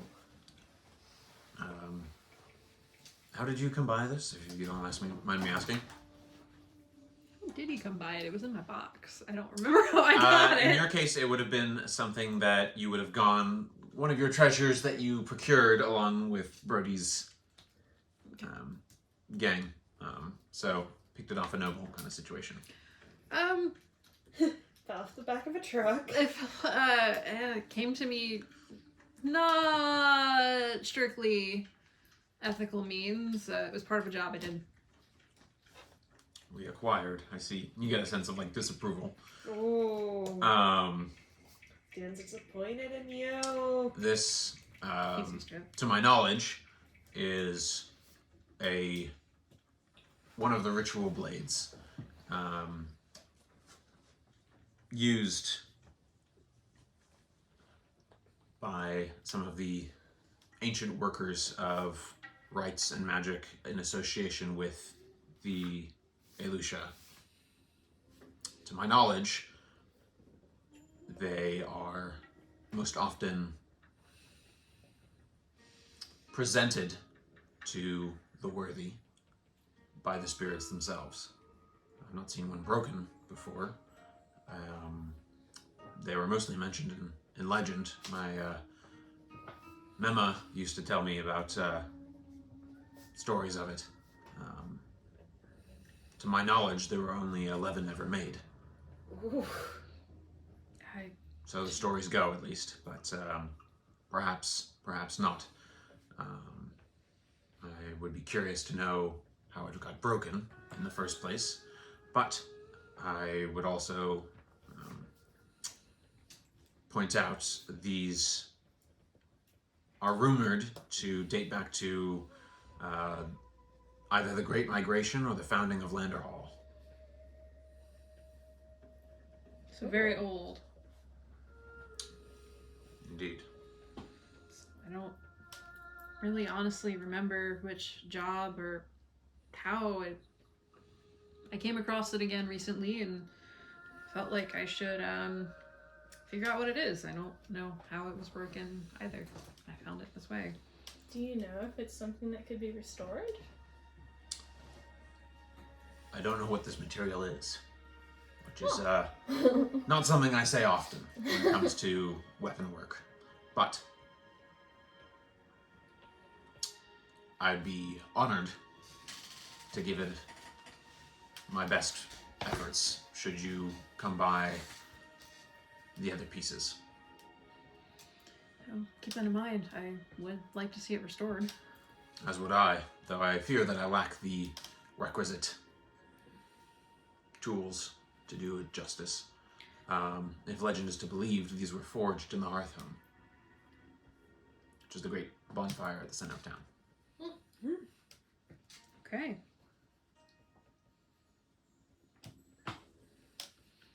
Glad I brought it with me. More than just a knick-knack, it turns out. We should ask people of the city about it. Maybe others will know more.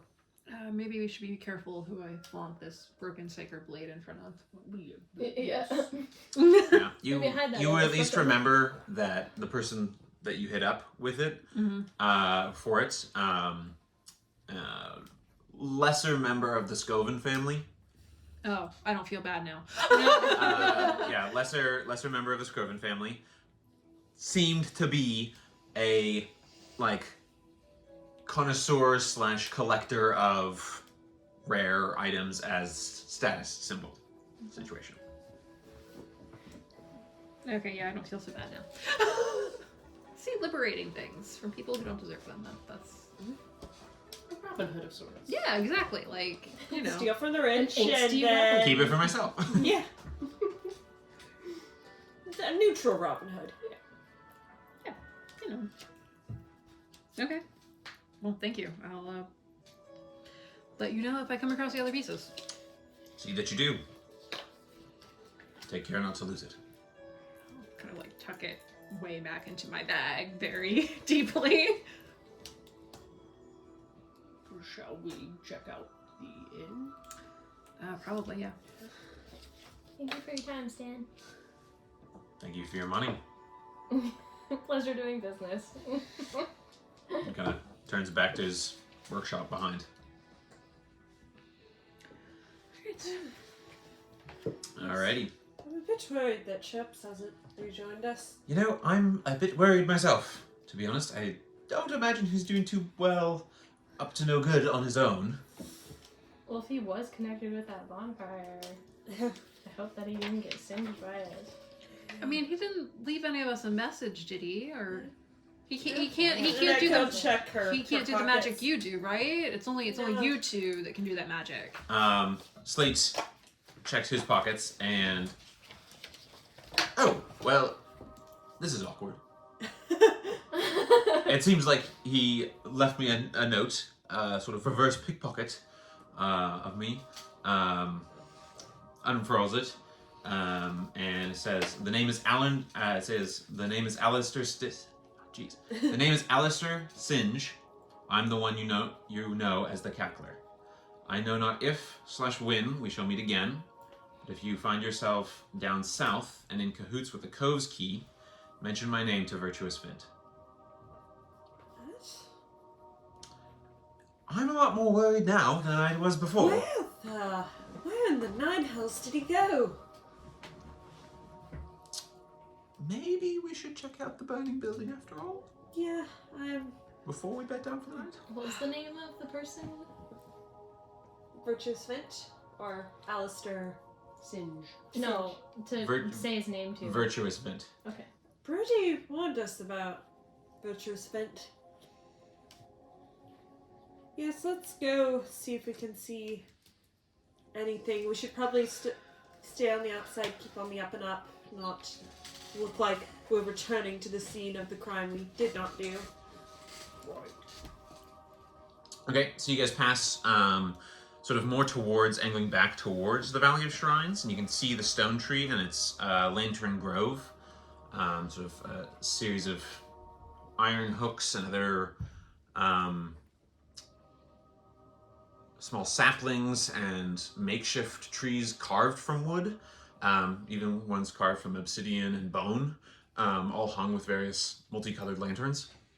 Hard to see from a glance, but it looks like they're made of different materials. Also looks like the lanterns are more filled with some sort of light rather than flame. Some of them have flame, but it's a mixture.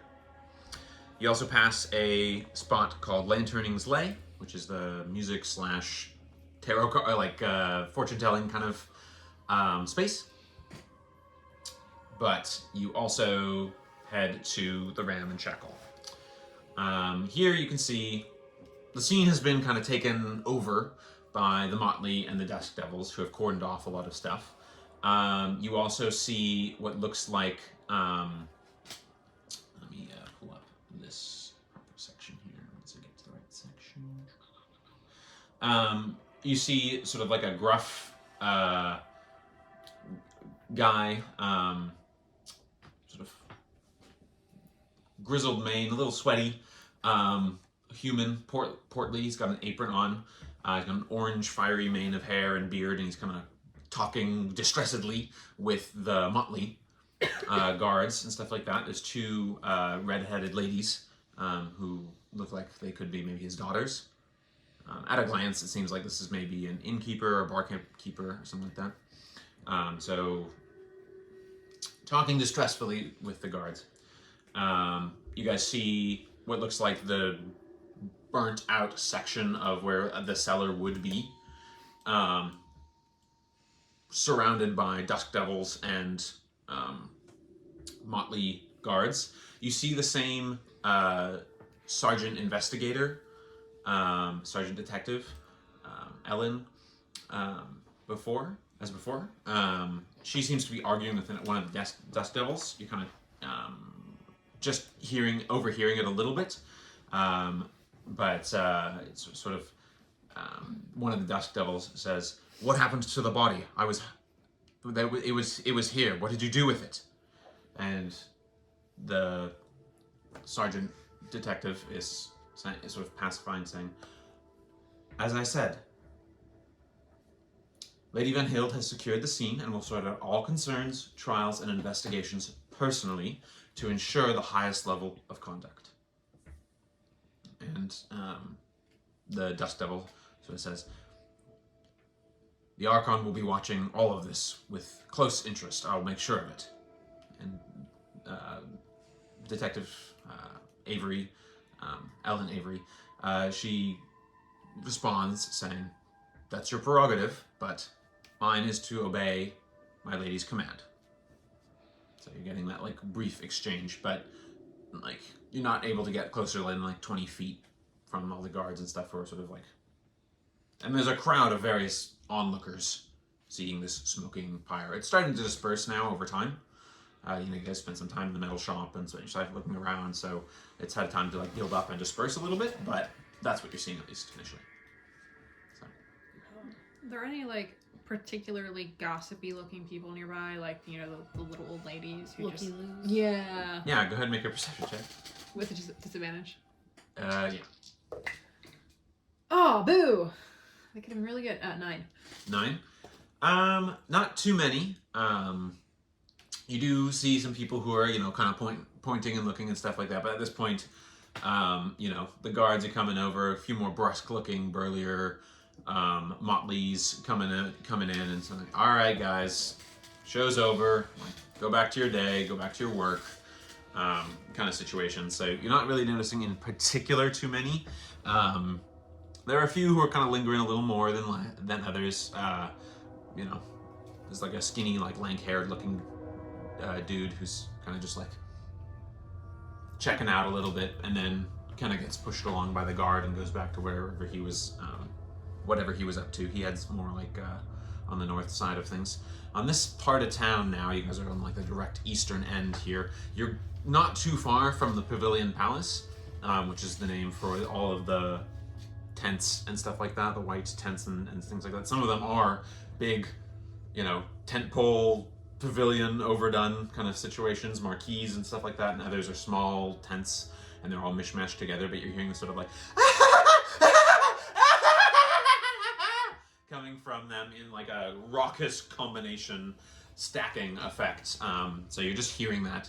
But if there's a cordoning off here, there's a cordoning off over there of like, there's iron from afar. You can even see there's like iron fencing now that looks like it's got blunted spear points pointing inward to prevent people in that area getting too close to the fence line.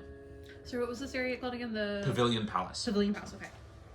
So that's what you're seeing overall, is just sort of a general situation. The people who have, the guards, the motley guards and stuff like that, there are a fair few who are standing sentry there at that fence line.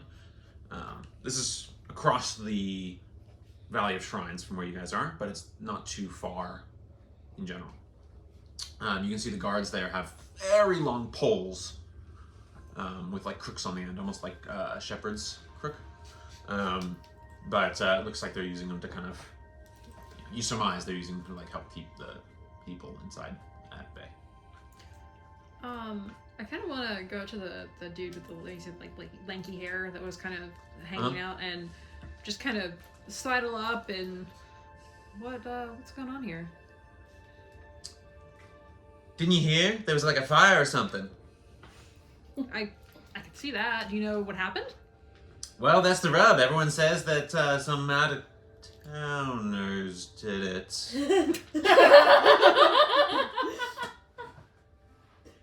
Well, that's what they say anyway. But the innkeeper's under suspicion too, and you know, the Dust Devils are mad as hell about the whole thing. Huh. Well, everyone is, frankly. I'm sure the Lady vanHild won't be too happy either. I'm sure she won't be. Yeah. Yeah, you better be watching out. Hey. Yeah. Alright, just kind of back away. What is the innkeeper's name? Kierbald. Gearbald. It's really unfortunate. You would think that they're a victim in all of this. Do you know why they're under suspicion? I don't know. Search me. Guards won't tell me anything. Real shame. Yeah, you'd think they would just tell me, but turns out not so much. He seems to, I'm sure he feels like a victim in all this, but I'm imagining everyone, you know, law is the law, gotta get investigated. So they gotta ask questions. That means people are gonna be unhappy. You hear any of those questions? Do you think I heard all these questions? They're not inviting me to their interrogation scenes, that's for sure. I'm just wondering if you were able to hear anything while you were observing the crowd. And... Sounds like Dust Devils weren't too happy with the chief investigator over there handling the scene and whatnot. Something about a body. You know, things get kicked up the line, get a little more tense when there's a body around. More than just a simple fire. People talking arson. Is there anything around that looks like a body set off to the side? Make a general perception.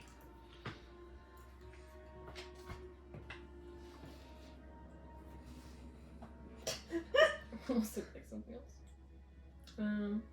17. 17? Yeah. Nope. No body conveniently set to the side. Did you ever spend any time at this inn? Yeah, I'm a local, man. How was it? Was it a nice place? By some definitions of nice. The Brendelson girls are good looking and friendly, but sharp tongued though. It's a good time to have a drink, little party, you know, that kind of stuff. Cater to all sorts of folks. Who are the Brendelsson girls? Kierbald Brendersland. That's the innkeeper's daughters. Oh. Although he kind of looks around, craning his neck, looking at the innkeeper and his two daughters. I don't see Bonnie James there. He had a third daughter. She was the boldest of the three, I would say. Sharpest tongue, too. Were they just helped drown the Yeah, served as servers, that kind of stuff. Three of them sang together, pretty close, from what I understand, Never did go out with me. It's That's a a wonder shame. why. Yeah, I wondered too. I thought it was a shame. They're lost, right? Uh-huh. Well, Kind of like flips his greasy hair. I imagine maybe if I were you, young man, you could go console them in a time of obvious upset. I would if there weren't so many guards crawling all around, but that's probably what I'll end up doing. Buy them a drink, offer to be a slab of granite to cry on. As the saying goes. What You all know. girls need is a slap of granite to cry. That's so awkward. So warm and comforting. That's me, warm and comforting. That's my middle name, in fact. What are the two names of the daughters that are there? That one's Emiliana, and that's Adithia. And they're more agreeable than Bonnie. I mean, none of them were particularly agreeable to me. Well, Bonnie James, she was the boldest, the adventuring kind, and helped Brendelsson the most. Usually helped avoid conflict with the customers, too. were you in there today or yesterday? Couple turnings back. Haven't had too much money for beer and all that lately. But, yeah, she was there then. Gave me a smack.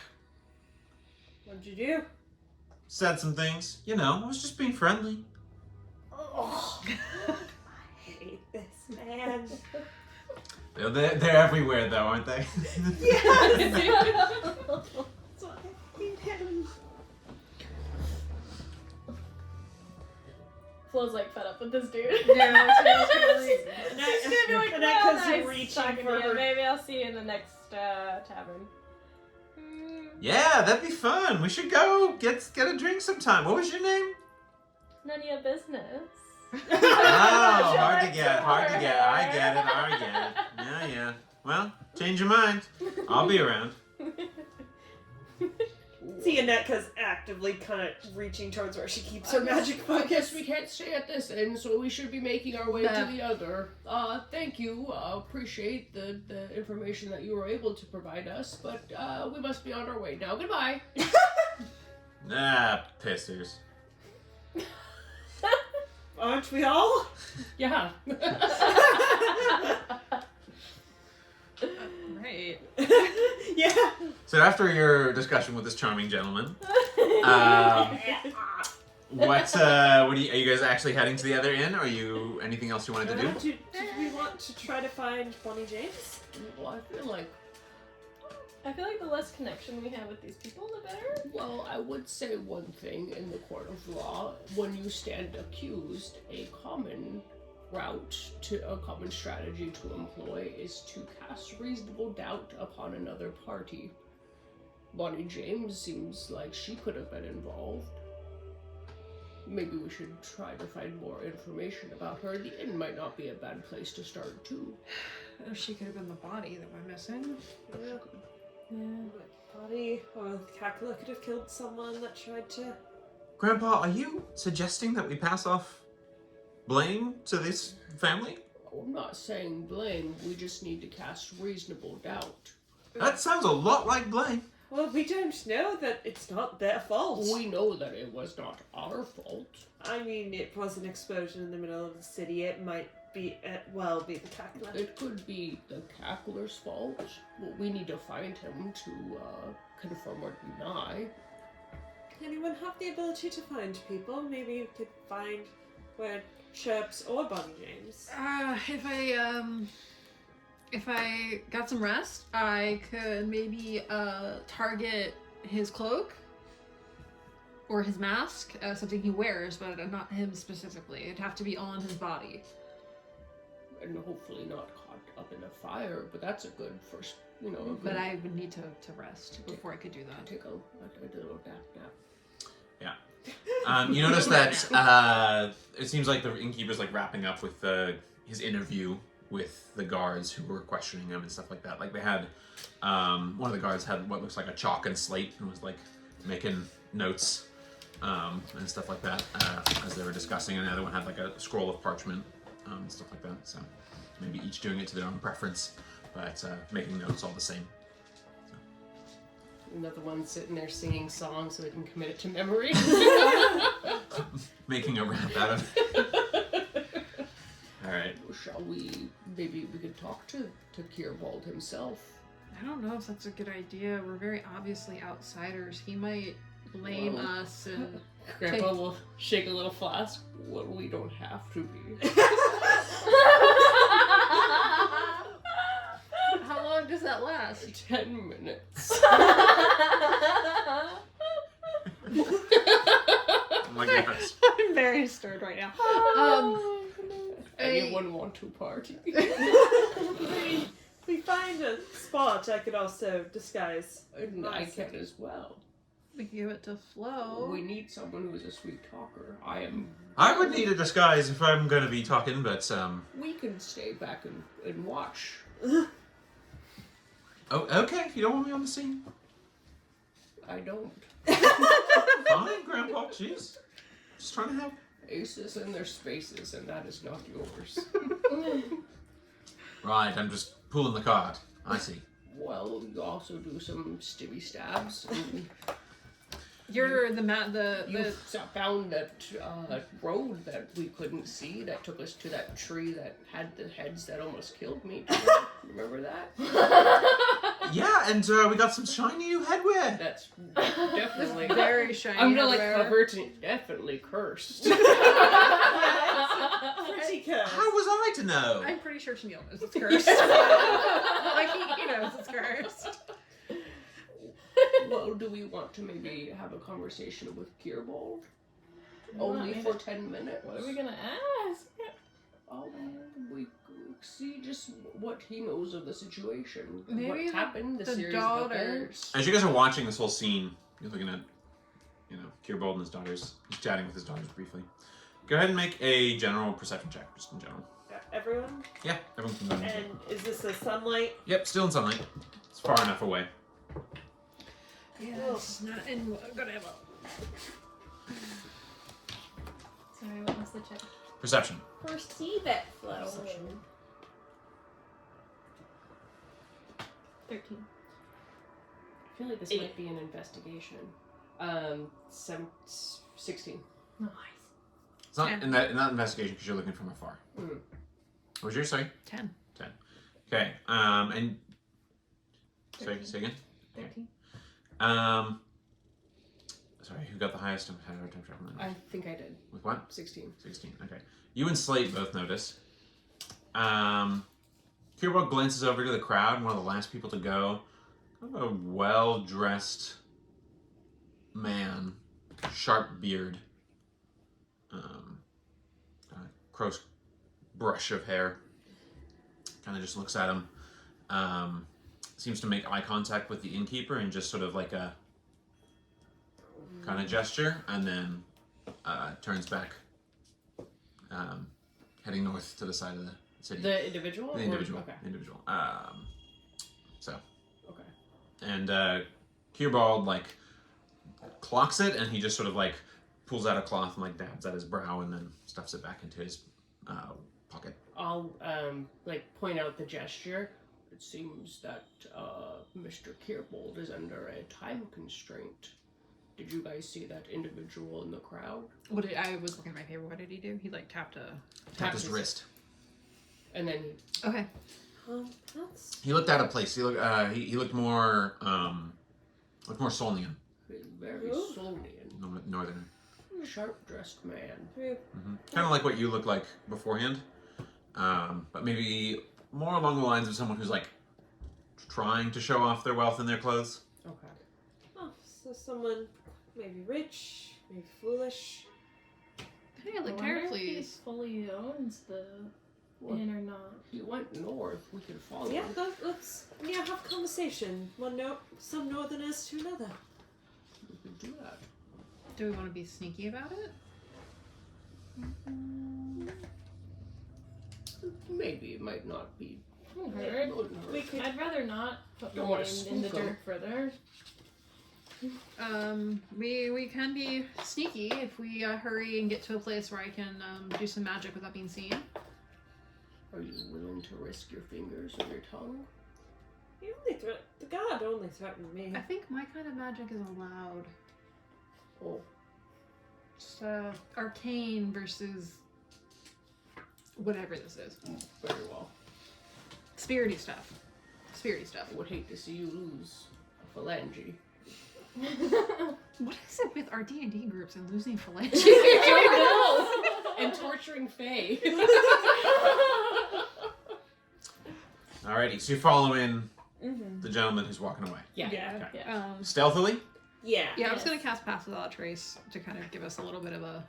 We can hide around the corner and I'll block just to be. So there's not a corner to hide around very easily at the moment because it's the inn kind of sprawls in this big wide open space. It's a low, 2-story building, 1.5-story building that's going for a long stretch on the eastern side of this thing, and it's all cordoned off. I see. So you'll need to sort of step away a little bit further to do that, and maybe break line of sight to this individual if you wanted to do that. If you're trying to do it subtly, or you're just gonna cast in the open. I was gonna kind of be like, Grandpa, Slate, stand around block me and bend down like there's something on my boot and kind of like do Okay, it that okay. way. Make a general sleight of hand check. Keep eyes on him. Yeah. Alright. Oh, that's a 21. Yeah, Nice. you're able to do it. I mean, there's no hiding some of the flashing silvery light kind of situation. Right. But you feel a little bit more confident that you were able to pull it off. Okay. Alright, so we have Pass Without a Trace up. Okay, and you're following stealthily, following this guy. So we can Yep. do a general stealth check from the party, adding 10. Ooh, I'm Hey, you gonna did well. use my inspiration Me for that too. one. Oh, that's much better. Oh, Slate has good dice too. Good for him. Good for him. All right, Slate got 28. Oh, wee. 26. Okay, 34. 23. 31. great. Yeah, you guys blend into the crowd magnificently. There's a lot of shadows cast that are cast strangely in this city, largely by virtue of Hearthhome and all of the lanterns. And so you guys feel like you're easily able to navigate as part of those shadows as you're moving past the stone tree in the Lantern Grove, which is where this person is heading. He strikes you as someone who's got sort of like a practiced, casual air and disdain as he's walking. Either this guy's very stupid or he feels like he's generally in control of his environment. And you see him head back to the Scoven Loans and Lending. Ooh. Govan. Okay. Could have lent some money to the inn. Or Anetka. She'll kind of quietly. Maybe the innkeeper burned the inn down for insurance money? That is We can't pay a loan back. plausible. There you go. This is the kind of line of thinking we needed to have. This is hard with knowing what actually happened. Right. Jeez. Do we want to risk going in there? I don't know if we want to be risk being seen with this individual. There's nothing. There's nothing wrong with at least asking about a loan. That might be a good Yeah, way what's to get his some more information. interest rate? And Should we give Flo your disguise potion so that it's not connecting them to us? Well, that might be a good idea. Would you like to party? Only because yeah, you, Grandpa, you're the have a sweet talker. party. I'll hand it over. I'll make the I'll just chug it, one swallow. You do like to I'll party. cast magical tinkering on. Are you wearing any rings or anything? Oh yeah. Okay, I'll cast magical tinkering on one of your rings. Just like, you know, kind of pink, pink, pink it with this little tiny, Wait, what? You do what? pink, pink, pink. Okay. Just wanted to make sure I heard that correctly.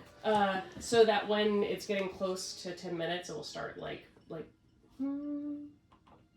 static visual effect. Hold on. You put it on vibrate. Emits odor. You got a stanky ring. You can pretend that your stomach's bothering you and you need to go find a bathroom.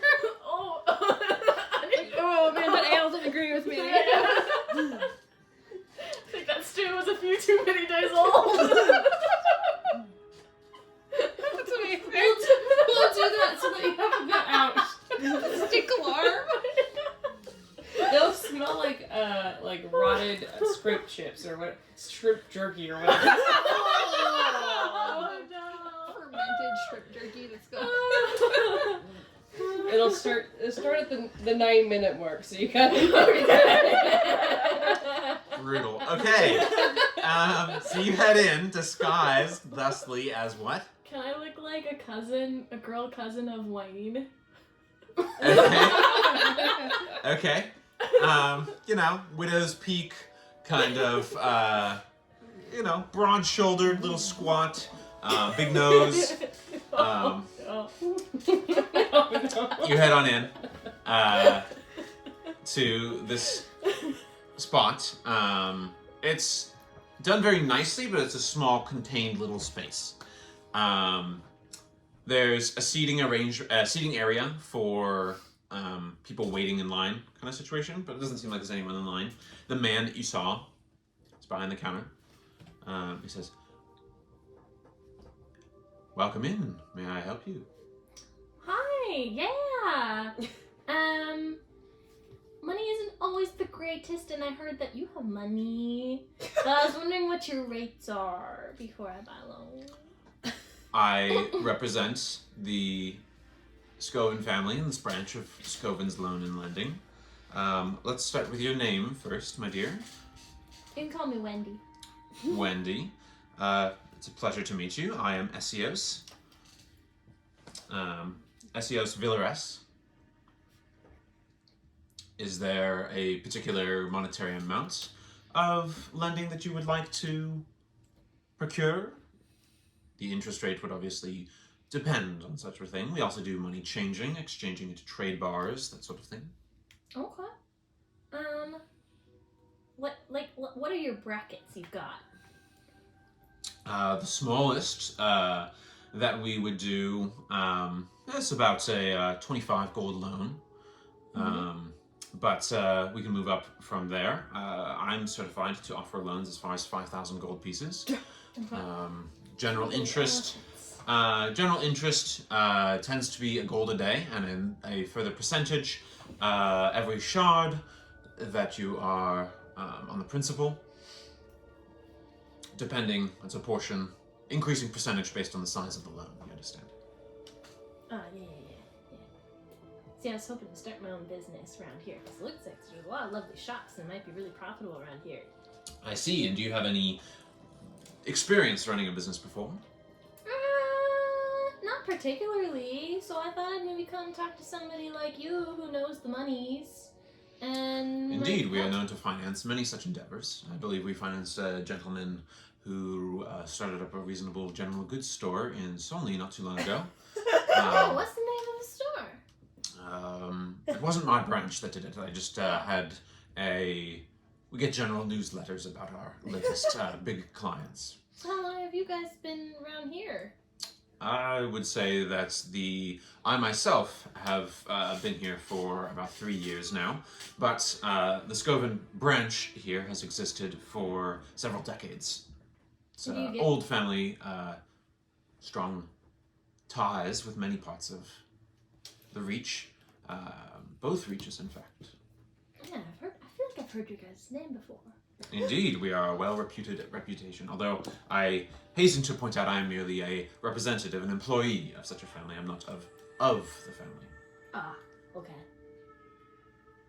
I believe most of their residents, barring one or two, exist or reside in the Jewels Ward in Solney.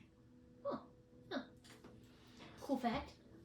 Your shop looks a little empty. Do you get much business these days? We get just enough. Okay. And we are not a daily business shop so much as a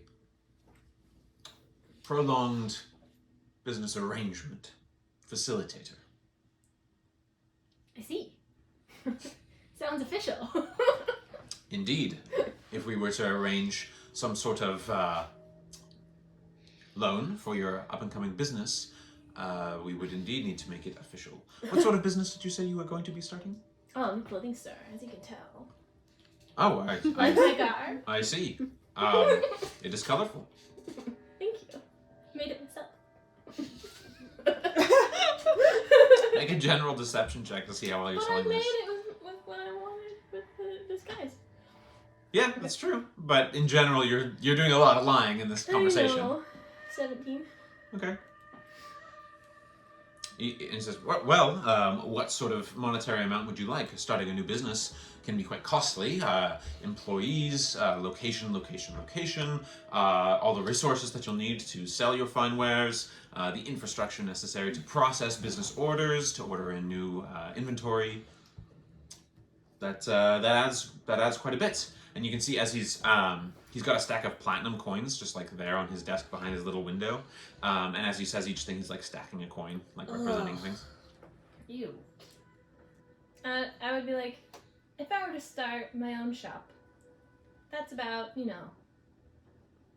good size. But not too big to where I'm like completely broke for the rest of my life. How much do you think that would cost? Depends on where you'd like to set up your shop and how large of a shop you would wish to do. Probably thinking like middle ground, not necessarily like Will it be here in the the best city? of the best. Yeah. All right, so city bound, not town, so no small fry. However, medium ground. I'd say 1,000 gold loan would be a good place to start.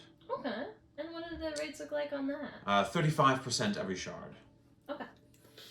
Plus a gold a day, of course. Ooh. Payday loans. Woo!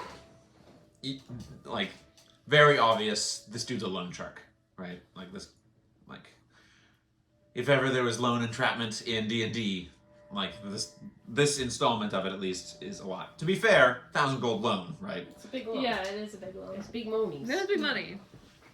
But the 1 gold a day is like, jeez. Yeah. Well, what sounds like, when would you want to procure the loan? I can have it ready for you by the end of the turning, if you are willing to engage in this few hours worth of drafting the paperwork, getting your seal affixed, all the contracts written, that sort of thing. Yeah, absolutely. I think I will need time to think it over. This is a big investment after all. Very well. And you said your name was Okay. Wendy. Did you have a family name as well? Do I remember Wayne's last name? He didn't give away the last name. We'll just leave it at Wendy for now. Wendy for now, yes. Yeah. Well, Wendy for now. It is a pleasure to meet you, and I hope to secure your business. I hope that we are able to secure your business sometime soon. Yeah, thank you so much for your time. Hope to And see for you yours. soon. Likewise. And Flo's like, I'm just gonna like walk out of the store. All right. You head on out. Just a clarification point. So we're supposed to meet our centaur friend at the beginning of the next turning. Correct. Would that be more akin to like 1 a.m. or like 8 a.m.? In the morning kind of time. Okay. Not like Not like instantly the tick Okay. over of the. Okay, that's just like, do we need to like Good go question. to the tree Yep. now? Good question. Thank you for your clarification. Just because I figure probably by this point it's probably getting closer to like dinner time. Yep, that's right around the time that we're gonna do. And speaking of which, probably a good time to take a break. So we'll go ahead and take a break and finish up the next hour and a half of play. I have a bunch of text messages. So as we're coming back to the table, turning's winding down towards a mostly closed situation. You guys just visited the Scovin's Loan and Lending under a disguise, looking at the individual who seemed to have some sort of connection with the innkeeper of the Ram and Shackle. As it's coming to a close, is there anything you guys wanted to do? Did you want to try and find rooms for the night or something like that? It's coming close to about 7, 8 p.m. We should probably find rooms for Yeah, tonight. we should. Rooms sound good. Okay. There's a couple places that look like caravan stays, like converted caravans and stuff like that you could stay in, like the Beewildered caravan style. But the largest place is Rabistan's, Rostaban's Lucent Lodge. Is that where you guys wanted to go for? Do we want to go there, maybe get a drink at the bar, listen into people's conversations? Exactly. Yep. Okay. So you go there. It's not quite what you'd expect, maybe initially. It's a very clean smelling establishment. Stuff like that. You realize what's different is that there's not a smell of alcohol. For all that, it has a maybe large-ish crowd. The man behind the bar is very colorfully dressed. He's got a series of what look like jade and tourmaline earrings that come down to about his shoulders and clangle a lot while he's moving around and stuff like that. He's got what looks like a colorful, some kind of tattoo that's visible around his neckline and stuff like that. He wears like a bangle of jewelry and stuff like that. He's got a bandana of like purple. He's very colorful. He's got like purple. He's got gold and yellow on his shoulders in like a mantelpiece kind of style of clothing. He's got really baggy pants that are like a bright pink. He's got in his belt he has what looks like feathers of like a bright like green macaw kind of color. And stuff like that, and he's moving around with like a brisk efficiency, handling all the customers and stuff like that. The drinks served here look like they are some form of smoothie situation. So he's got some sort of like hand crank contraption that he's running a lot of fruits through and stuff like that, like pulping them, and he's got like orange juice juicers and stuff like that that he's running and dishing out different kinds of juices and things like that. And he has like a kind of corkscrew pipe that he's got like sitting in a little container behind him that he occasionally, and it creates little corkscrew smoke rings, little helixes of like greenish smoke coming out from it. And it says, "Newcomers, welcome, welcome. Anything you're looking for? Come join us, get a drink, share some talk. Welcome to Rastaban's Lucent Lodge." Are you Rastaban? I am indeed. Rastaban, that's me. Anything here that you'd like? All the lovely flavors, without any of the hangovers. All the lovely rooms, for a fair price. Oh, that sounds fantastic. Maybe some... I'm a fantastic man! It appears so. Yes, indeed. I think maybe some drinks, food if you have it, and some rooms. Oh, do we have food? We have the best food, my dear lady. All sorts of fruits and nuts, all sorts of food of the earth. We don't eat meat here at Rastaban's. We just enjoy what the bounty of nature and the Alusha have blessed us with. The Rain Mother and all of her kindred give us each and every day berries and bounties aplenty. Kind of, a couple of the more like haggard-looking individuals around the room are sort of looking like, oh, I wish they had meat.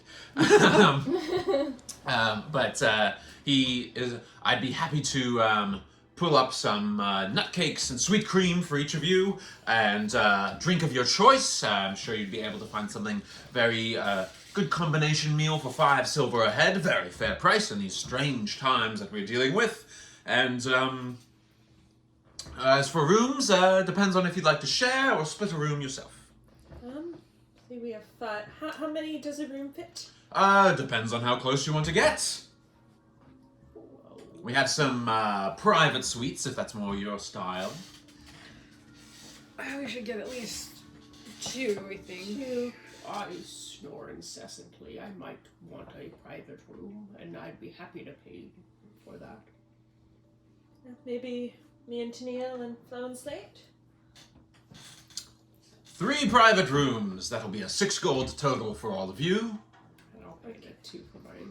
And it's breakfast tomorrow morning is on the next turnings beginning is on the house as part of that. Little bit of a good chance for us to test our new products as it is too. Just want to do one gold each? Yeah. Okay. And then it would be 2 gold for the piece Slate at this. I can pay the 2 gold for us two since he carries all my stuff with him. Sounds good. He's your pack mule. Yeah. Beast of burden. Well, Rostagon, I would love a beverage, but I'm going to have to confess to you, I'm a little bit confused as to where to start. What are some popular drinks? I get that question all the time. He's playing with like beads that are in his. He's got like 3 beard. He's got like a 3-piece beard here in like little braids, and he's like playing with one of them.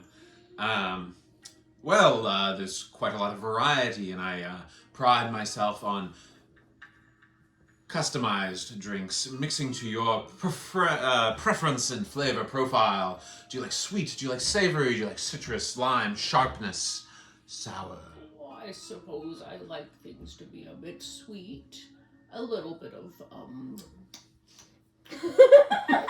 a little bit of tart won't hurt either. Sweet and tart, good for the mouthfeel. I understand exactly that kind of mood. I'm in it myself. I'll be able to mix you up something quite lovely. I'm thinking, I think I've got something of the sort that might suit your fancy. If you pricklefish fruit mixed with a little bit of citrus and lime, little bit of East lemon in there. It's just a nice little twist. I'm sure you'll enjoy it. My fate is in your hands. Absolutely. The words I love to hear. And for the rest of you, what will your tasting fates be? Does he have anything that's like reminds me of the Sunswell Isles? The Sunswell Isles! Oh, it's a second home! I would absolutely happily be able to come across something that evokes the feelings of the shores washing up on your little bit of salt rim on the glass, and If you make me feel at home, I'll help you with dishes tonight. Oh. Yellow? Oh, That's hello! Brandon! A wild Brandon appears! hey, welcome. Hi. Hey. We didn't kill you.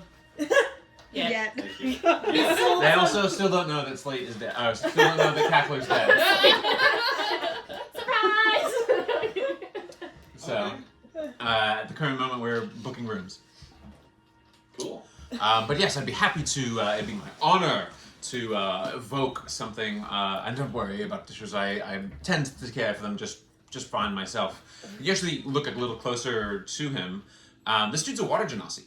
You thought at first that this guy was. He had a very pale blue that you can only see in the right light. Gosh. Well, I'm gonna like roll up my sleeves and like pull my hair back so you see the little wave earring and all that stuff. My pleasure to serve, fellow islander. You see he's got a couple golden teeth. And for the rest of you? Well, I grew up amongst like farms and orchards. Do you have something that would kind of evoke those? Ah, yes, good draw of applejack and blackberry. I think might be a good, lovely mix there. So I'll get right on it. And for you, my edgelord man. I just love edgelord. My edgelord man. So edgelord. My good edgelord fellow. What say ye?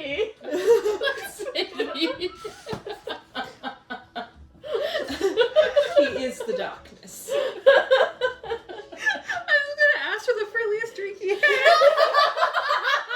I love it. Yes, absolutely. Something pink. It's amazing. With a little umbrella in it.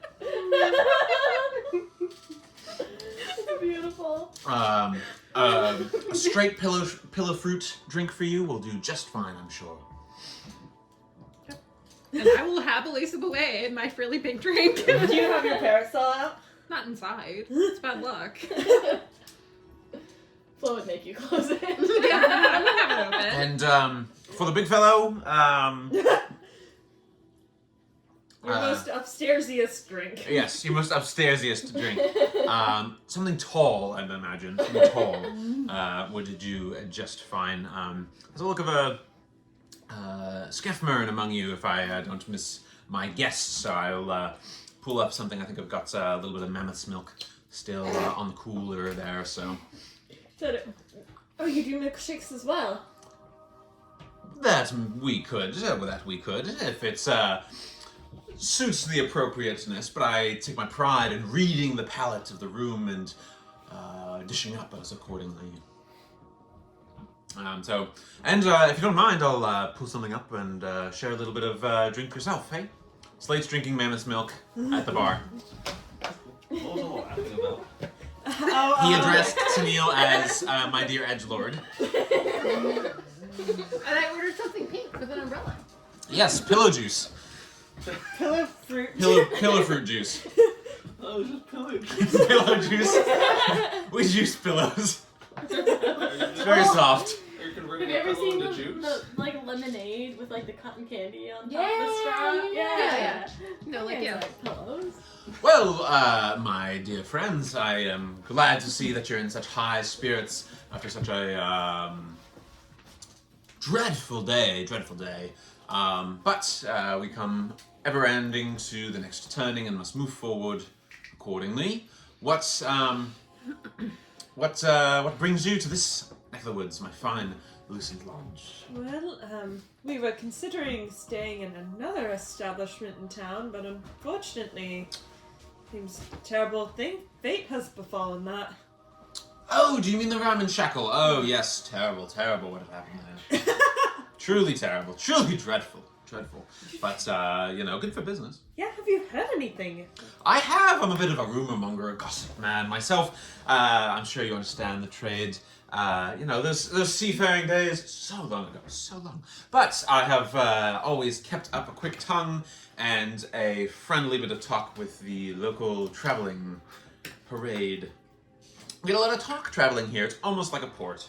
Land port, Landerhal, that's what I like to say. In any case, yes, quite a bit that I heard about it. I heard there was a dead feathered man in the bar, found in the cellar. Quite an unfortunate turning. But, who knows? What about the rumor? Is it acquaintance of yours? You're all looking a little bit peaked around the edges here.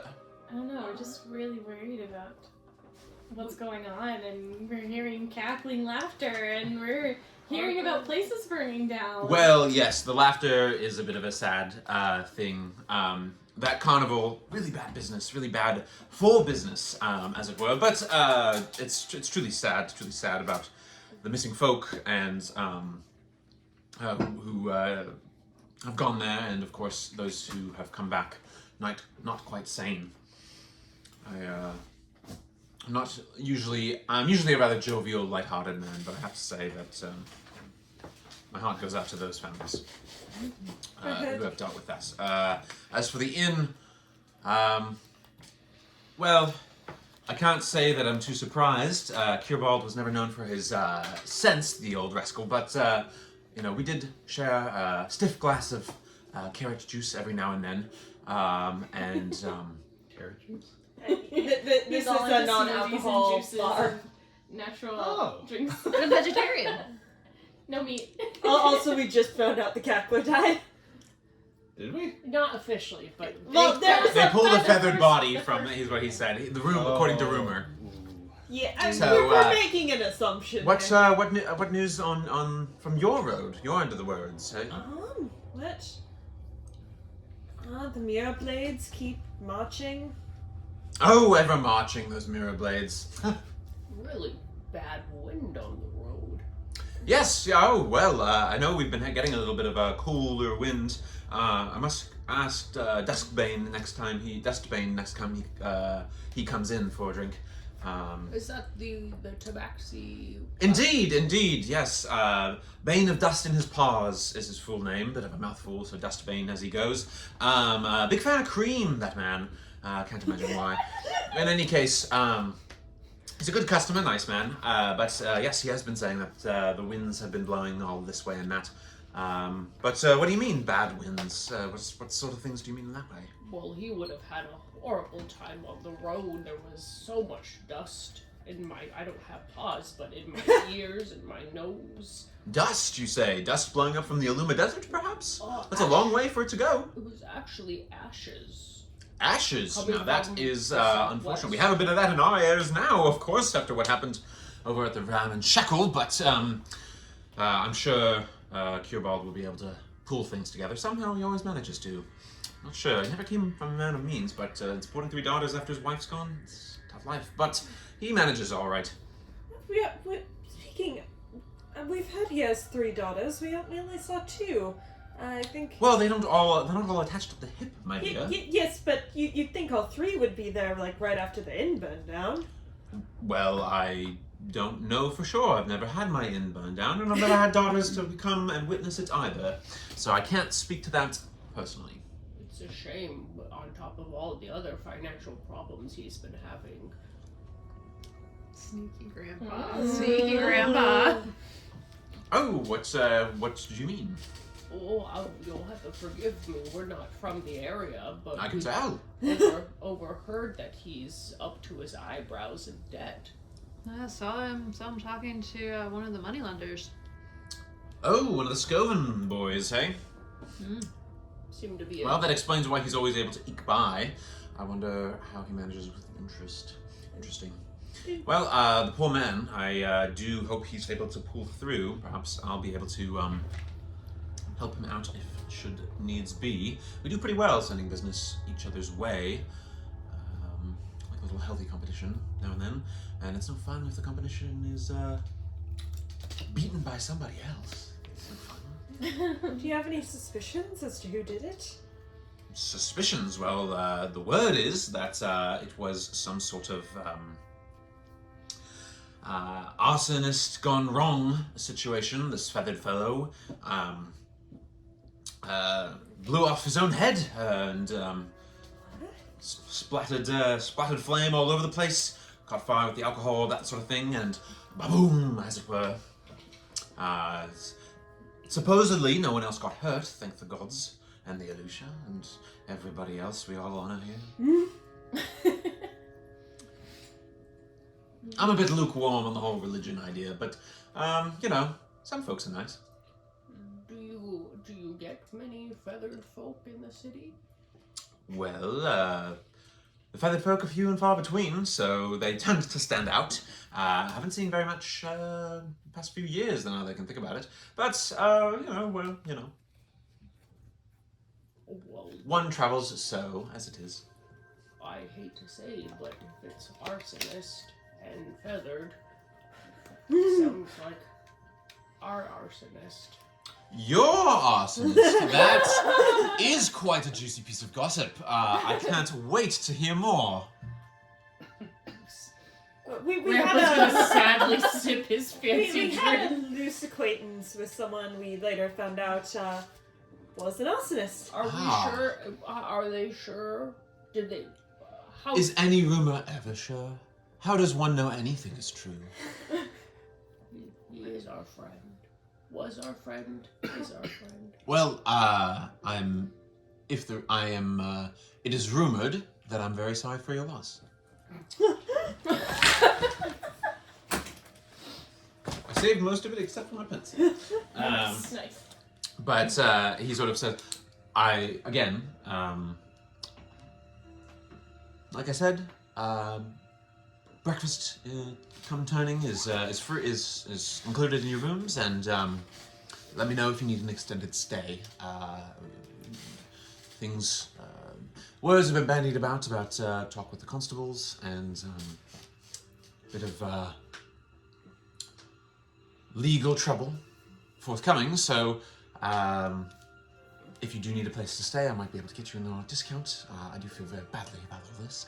But I don't want to be tangling with you any We're going to court tomorrow. further, Yeah. deeply about this whole thing. But do please enjoy the drinks. Tell your friends, tell your enemies where you got them, and of course, If you have any more juicy zingers like that you want to drop on me now so I can spread them to the whole place like wildfire, that would be great, but, you know, I'll try and, Maybe don't smell. When I said he's our arsonist, I mean he lit all of our hearts aflame with love. I know what it is to have your heart lit aflame by love, and I just have to say, never again. And what I also mean is that we have no relations, connections, associations. My dear Grandpa, you are a terrible liar. I'm also not going to court tomorrow, so please forget this conversation ever happened. Mum's the word, mum's the word. Absolutely.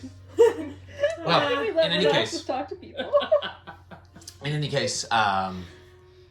I will leave you to your business, and, you know, you needn't worry. I was only joking, my dear. About which front? Which part? Which part indeed. Enjoy your drinks. The food is quite scrumptious, if it's a little lacking in its robust, you know, meatiness. You know, it's not as immediately filling. Immediately. But it's... Wow. I love grocery shopping. I went. Look at all this meat. I went to Spaghetti Factory, and my flushitude levels increased dramatically. In any case,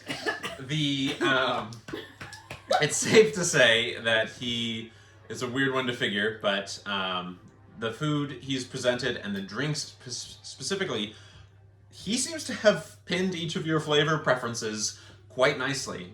Yours is kind of like a salty sweet zing, with sort of like a passion fruit, kind of like a passion fruit gelato flavor to it, kind of coming in as the aftertaste. You know, you've got straight up mammoth milk for Slate, which is strong and you know, thick, but is 10% milk. yeah, is pretty, you know, there's like a skine along the top there. But, you know, pretty, somehow evokes some memory in you. For Anetka, the sort of apple draw and blackberry mixture really reminds you of some of the warm fruit set out in the mornings and stuff like that you would have. And your girly drink is nice and just like very, very sweet, very soft, very pleasant all the way around. Reflects his inner personality. Yeah, you know? absolutely. Yeah, very, very sweet, very sweet. And yours is a very nice, you know, got that sweet at the start, and then like a really sour lemonade finish at the end, where, you know, your old man lips are like puckered in a little bit. It's like Sour Patch Kids. Yeah, a little like a Sour Patch situation. So. But you guys retire to your rooms. Do we want to retire to maybe our room to talk for a second? Yeah. Sure. That's a good idea. We got 3 rooms. You 2, us 2, and Ren wanted his own. I paid for our room since you carry my stuff all the time. Thanks, best. Anything else? we sold 5 of your daggers. No. I didn't know how many you wanted to sell, but you had 13. I was aiming for 18, Why? so I can throw them. Why do you need 18? That's a healthy number. So is 13. So is 8. So it's like 4 because of action economy. We needed money for, like, bailing ourselves out of jail. Before Go ask for money. before we go into we're gonna go into your guys' room. Mm-hmm. I'll fluff up the pillows in my room, and while I'm doing that, I'll cast magical tinkering on it. You gonna also make it smell? No, I'm gonna make it do it can do a 6-second long recorded message. I just want it to be like, like old man singing. I'm so glad I made it in time for this. You Yeah, old people just kind of sing sometimes. You missed tinkering earlier. What? Yeah, She gave Flo a stink ring.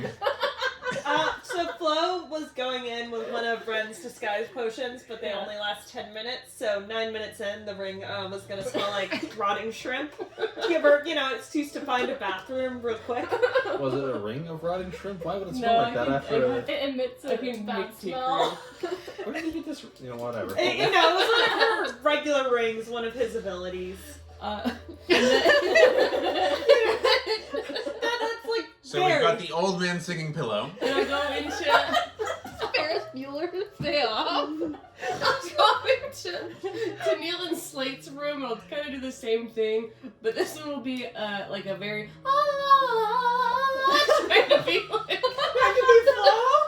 so that if anyone is eavesdropping, they'll just hear an old man singing. I'd assume they think you were sleeping. and That'll what? fool 'em. Nothing suspicious here.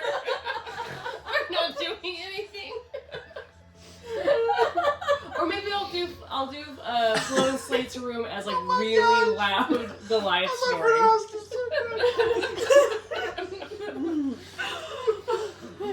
Can they turn it off when they want to actually go to bed? Yeah. You just haunted the whole night. It's only 6 seconds, right? So it repeats all Yeah. the time. I really like that too. That's how you torture somebody. You don't even torture anyone. That can be Okay, we're all in the same room. Don't worry, nobody is listening. What is that sound? Well, that's one of these songs I like to sing every now and then. And that's Goliath snoring. Is that what I sound like? It's worse That than that. is exactly. I thought that was just the cactus thing. I didn't think it was me. Bro, it's you, buddy. I just flailed in my sleep. So, do we want to discuss what the bartender said about our feathered friend? Yeah. Fire and a feathered body does sound like chirps. It does. What in the nine hells was he doing? But why? He wouldn't just go into a new city, go to an inn and blow himself up for nothing. He had to have known someone. There's no way. I mean, didn't Is there alcohol involved? Maybe he just got sloshed and messed around with his flamethrower in the wrong spot? Maybe it has to do with our letters that were delivered. He did leave you that note that we read aloud. Oh. Never mind. so I'm trying to remember if somebody mentioned the Chill Bloom Agency to the Cackler in front of the rest of us, because I feel like that has come up. Is that character? But I can't. Does anyone else remember? I feel like that has come up. I think somebody he might have warned us. somebody warned about the Chill Bloom Agency, but I don't remember exactly who it was. But anyway, I guess Was that around the time that we were kidnapped? My recollection, I don't recall too much of a warning about the Chilbloom Agency. Pulessa Fane might have mentioned something offhandedly about it. I feel like that was the case. The other thing was the Foley and the Fox. He had mentioned something about some interest in the Cackler that was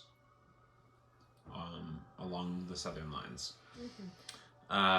But you guys don't really recognize the name Chilbloom Agency at all anyway. Right. So I think Pulesafane mentioned it, but that was about it.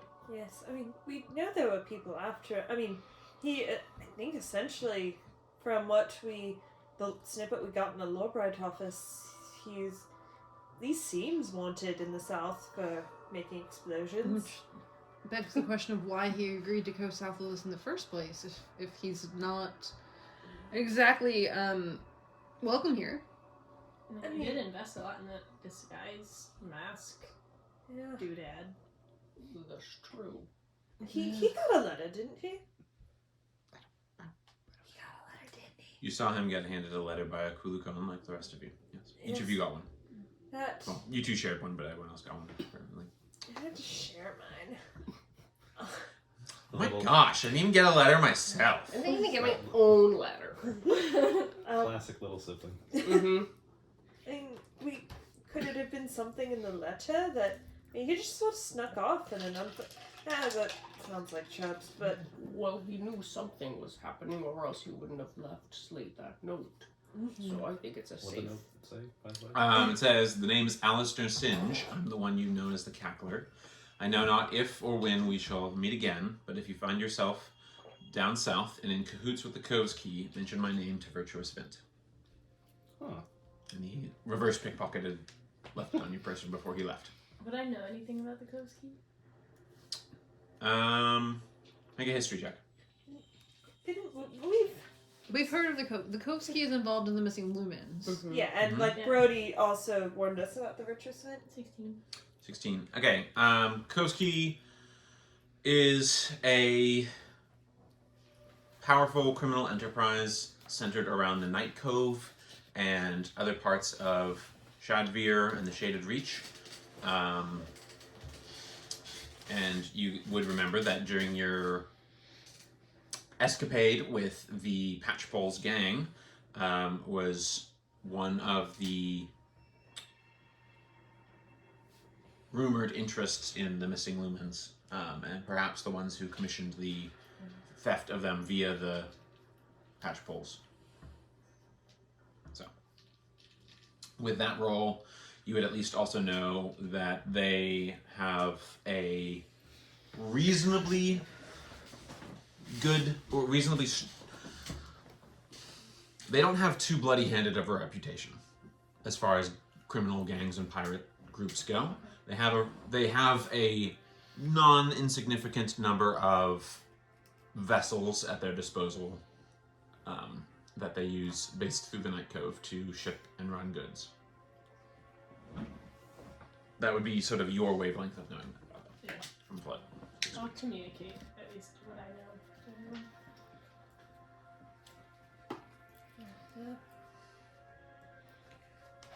But I don't. Maybe there were people after him. I'm not the only one who thinks the missing daughter of the innkeeper is weird. It feels weird that, you'd be like already working at the inn and his daughter, but not be there, when it's burned down. I agree. I also am curious why the moneylender was pressuring Kierbald so, especially given the circumstance that his inn had just burned down. But then again, I guess Sylvan moneylenders aren't known for taking things into consideration. Yeah, it did sound. I don't have much familiar with the Scoven moneylenders. I don't know if they're better up north, but that did sound very. It's not a good deal. It's not a Do good- not open a business with them backing you. That is all I'll say. Yeah, 1 gold a day and 35% interest every shard. That is. That was the 1,000 gold done, right? At least. Yeah. I guess, we know that the Scobans are involved in whatever that pink stuff was in Solney. The nectar. The nectar. Thank you for the accent. Stealing it. the nectar. The nectar. So they're clearly caught up in something that is not necessarily above board, and who's to say that they are not involved in whoever's after Chirps? I always assumed he'd come out of things just fine. He seemed like exactly the slippery sort. Guess not. Not even the greasy salt, yeah. What was it? Greasy chicken? Like a greased up chicken. Well, we don't speak ill of the dead, do we? I've never found that to be great life philosophy. So Okay, he was greasy.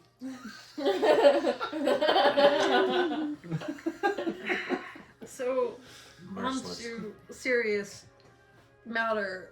We are going to have to go to court tomorrow and somehow prove that we did not involve ourselves in whatever it was he did, whether or not he's guilty or he was set up. We were not involved.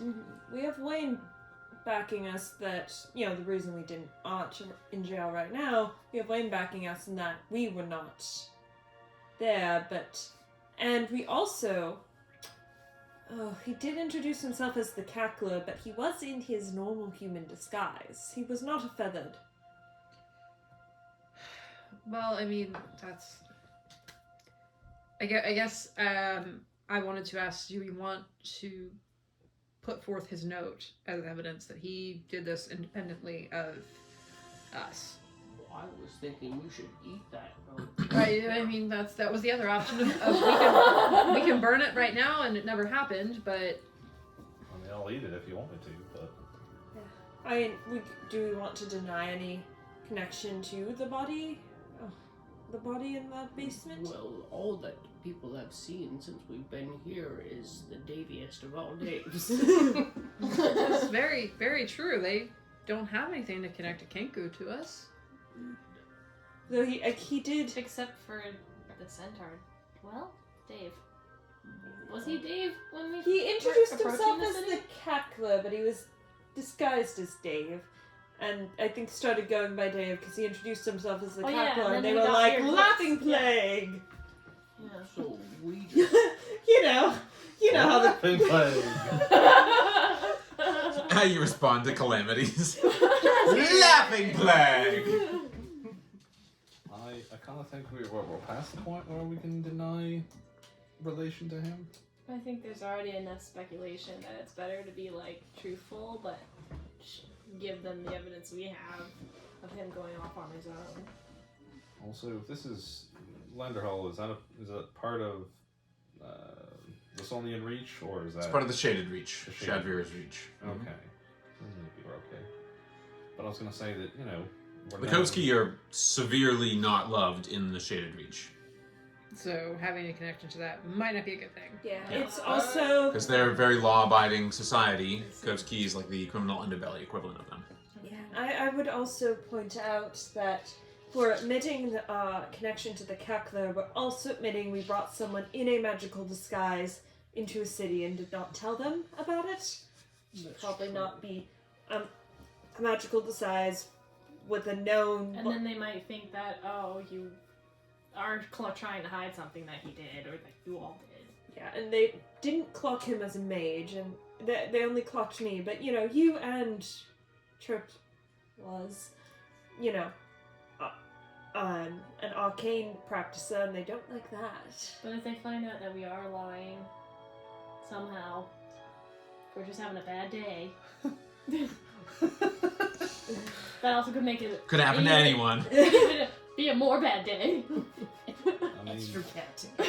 Extra if we bad. can at any point connect us to the Lawbright program, they know we signed on with the Cackler, Oh, they do know that he is a Kenku. and they know that too. Yeah. Yeah, there doesn't seem like that they, as much as they're building a Lawbright office, it doesn't seem like they have much good blood with the Prismia. I mean, the Motley seemed a bit more friendly towards the Arcane. I mean, but we're kind of balancing two sets of laws here too, the Motley and the Dust Devils. Well,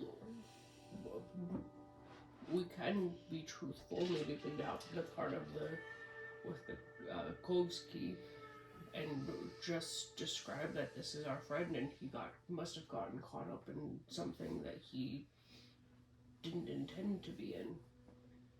And even if he did that, and it was his intent to kill himself and take down the building with him, that Must It's have not been our- significant enough. it must have been a big deal, but also we don't need to be we didn't do that, and we are just as shocked. I don't know, we haven't had time to read through law books, but I don't know their guilty by association stance. It's because when we went to the Ram and Shackle, it sounded like maybe the governor or the governor's authorities had taken away his body before the Dust Devils could see it, and that's weird. Well, it's part of securing a crime scene. But wouldn't you want your other law enforcement agency to also? It sounds like I the don't know Dusk that they Devils agree with each other. are looking for maybe a scapegoat. They want to find a particular result and don't care if it's the correct result. They just want something to point their fingers at. Mm-hmm. And that is us. They clearly don't like anything northern related. So I say we go tomorrow and we tell them the story as it is, that we have a friend, our friend, the Kenku, who they presumably found in the cellar, and we don't know how he got there or what his intentions were, and that for all we know he could be in just the wrong place at the wrong time, especially with a suspicion around maybe insurance with the bartender or something with his daughter. We have no clue. We've only been here an hour. As you guys are talking, you guys, you've only been here an hour. It's the end of the day after you've been here for years. At that point. As you guys are talking, you hear, Hello? Go open the door. okay, so you open the door, see a woman, in mid-50s, human, wrinkles and gray hair amidst her darker locks. She's got icy gray-blue eyes. She wears sweeping, almost imperial-seeming robes with a sash, wide mantle. She's got sort of looping sleeves that you could like fold your arms into. And she's got like a long cigarette pipe situation, very straight. May I enter? Yes, Governor? Governess Lady Borisca vanHild, that is me, yes. And I take it you are all these Beewildered that I have heard much about. Yes. I believe we have some things to discuss about your entrance into my city. I was under the assumption we would be discussing that tomorrow at our trial. Not so much. May I enter? Yes, Please do. sorry about your daughter. As am I. That might be something that we can talk about, but I must first start with a few key pieces of information. I had hoped to intercept you when you were out and about earlier, but you retired sooner than I thought you would have. I have taken your friend's body. I thought we could talk about what happens to it next, and what rather happens to you next, rather than face the tedium of a trial. My grandfather served in the Second Centurion War. I will not allow for another needless conflict to arise on my account. The Dusk Devils demand blood for their fallen, and the fire, your blood, northern blood. You are correct in assuming that they would like an excuse to, the more warlike of them would like an excuse to retaliate for the loss of their comrades not far from the border that I believe you all noticed, if your reports to my outer gate captain are correct to be believed. I plan on presenting them the Cackler's body, telling him his was the hands that caused the fire and divert blame to him. Disfigured by the flames and without a head, conveniently, it cannot reveal the truth, and the story will serve to appease their bloodlust, though I imagine a weregild will still be paid to the Archon Ulamur. I will broker that peace with the Archon of Luvinet, and a war can be avoided. That sounds... Avoiding war sounds nice. Yeah, what I wish it was not that we would be telling such a cruel lie to do so, but what is the reputation of one dead man compared to avoiding conflict of a more bloody managed situation? As for all of you, punishment is clearly the simplest solution. Do we want a simple solution? What's the punishment? Well, that depends on your answer to my next few proposals, for there is an alternative. I will return your friend's belongings to you should you accept, and should you succeed, I will waive the charges against you written off as community service. The Cackling Carnival must be dealt with, not only to stop the spread, but also to retrieve my daughter Amelia from their capture. I know not what they have done with her, but I shudder to think of it, given what they have such spread. Even if she is like the rest, I would rather her be with me than in their clutches. You will go to the shrine of Alito, and you will spill the blood of these painted bastards and bring back my daughter to me. In whatever state you find her, if you do this, I will waive the charges against you. But know this, if you shirk or shy or try to cheat me, I will see to it that your lives are a theatre of pursued misery and nail each of you to the fucking night wall myself. I'm sorry to use such methods, but this is my leverage, and when a mother's daughter is concerned, no tool is too cruel to see the ends safely returned. It might not hurt to get a closer look at the victims from a safe distance, still, down in the Pavilion Palace. It may lead to some insight on what you might face there. As for the rest of your diverse interests that have led you here, I urge you to not diverge and divulge too much about your involvement in this situation. Things will be tricky enough to pass along on this lie without muddying the water with too much honesty. When should we go to the pavilion? You may go whenever you wish. Speak to the guard captains there, and they will see to it that you're able to at least observe the unfortunate victims, poor things, in your own little way. They're here in the city. You need not worry about being seen going that way. Many people go to at least see that their inflicted loved ones are still with us, so to speak. But as for the rest, the trial will be postponed pending your current assignment. I can have the court dates rearranged depending on what is necessary, or waived depending on your success. Soonest timeline is of course best, but I know that you seem to have a few other interests here. It is said that you were seen being given missives from Okulu Khan. So I understand if you need to pursue other interests as alongside this, but I should urge you haste in completing this mission, not to dawdle too long. This seems...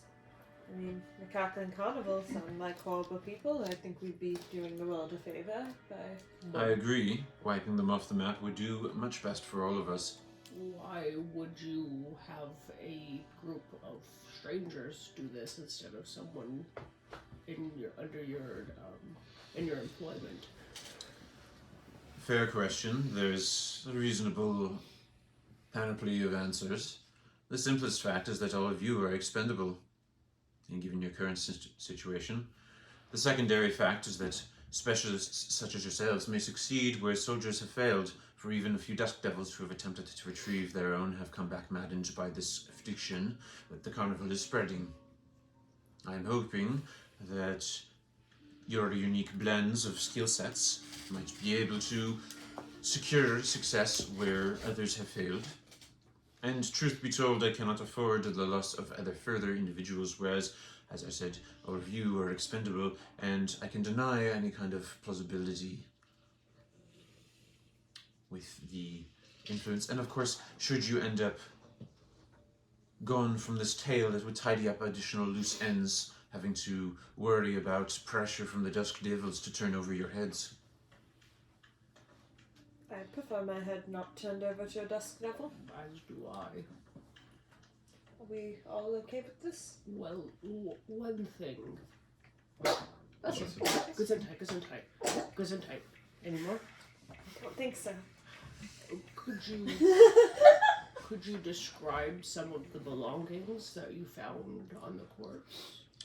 Yes, it seems that we found some sort of mask of disguise in the shape of some sort of beaked individual. It seemed to purvey a particular disguise of nondescript middle-aged individual. You do not have to say any more. That's our Daviest of Daves. And Cloak as well. there was indeed a cloak and several other pieces of individual equipment. There was a set of some sort of case that could discard or disperse a number of caltrops across the ground, a crossbow and some bolts, some other few individuals and knickknacks.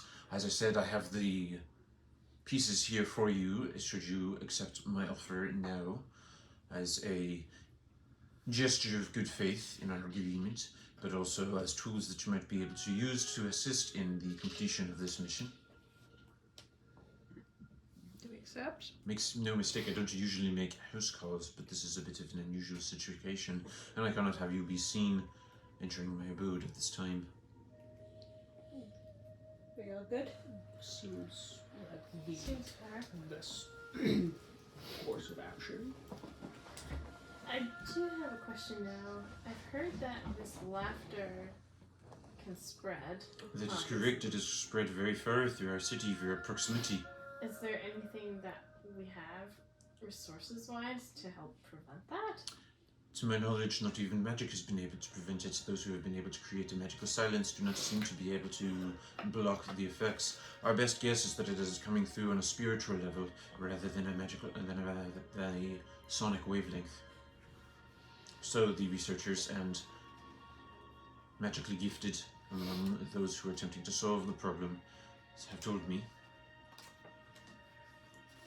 Well, that makes things complicated. Sounds very Indeed, it complicated. would be quite interesting to see how you manage the task. As I said, none have been able to return successfully, but there have been a few impetuous journeys in an attempt for success.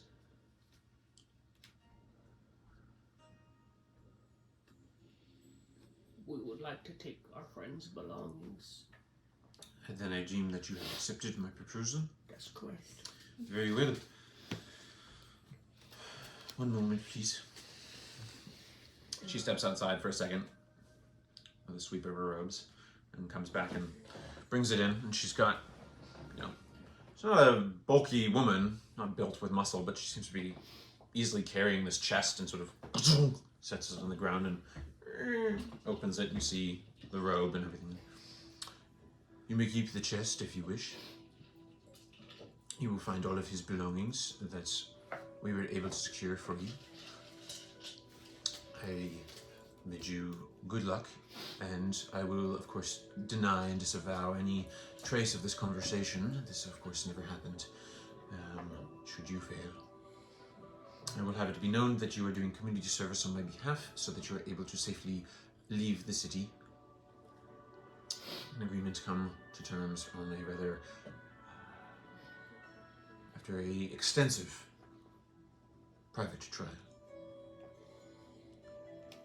As for the rest, I suggest that you leave sometime in the next 3 turnings or so, but I obviously understand that such missions regularly require preparations that might involve purchase or rest. You must be weary from your journey and from the sorrowful news of your friend. I am sorry for your loss, for what that is worth, though its trouble that it has caused is of no non-insignificance. Again, I do not wish to blackmail you, but I absolutely will if it means getting my daughter back. Good day to you all. Good day, governess. Good day. Can I watch her, walk away, and is she walking past, Rastaban? She goes down the stairs, stuff like that, sweep of her robes kind of situation. She turns to Rastaban and says, "Why, I thought that your rooms might be a nice break from my quarters in my home. I believe I will return to my bed instead.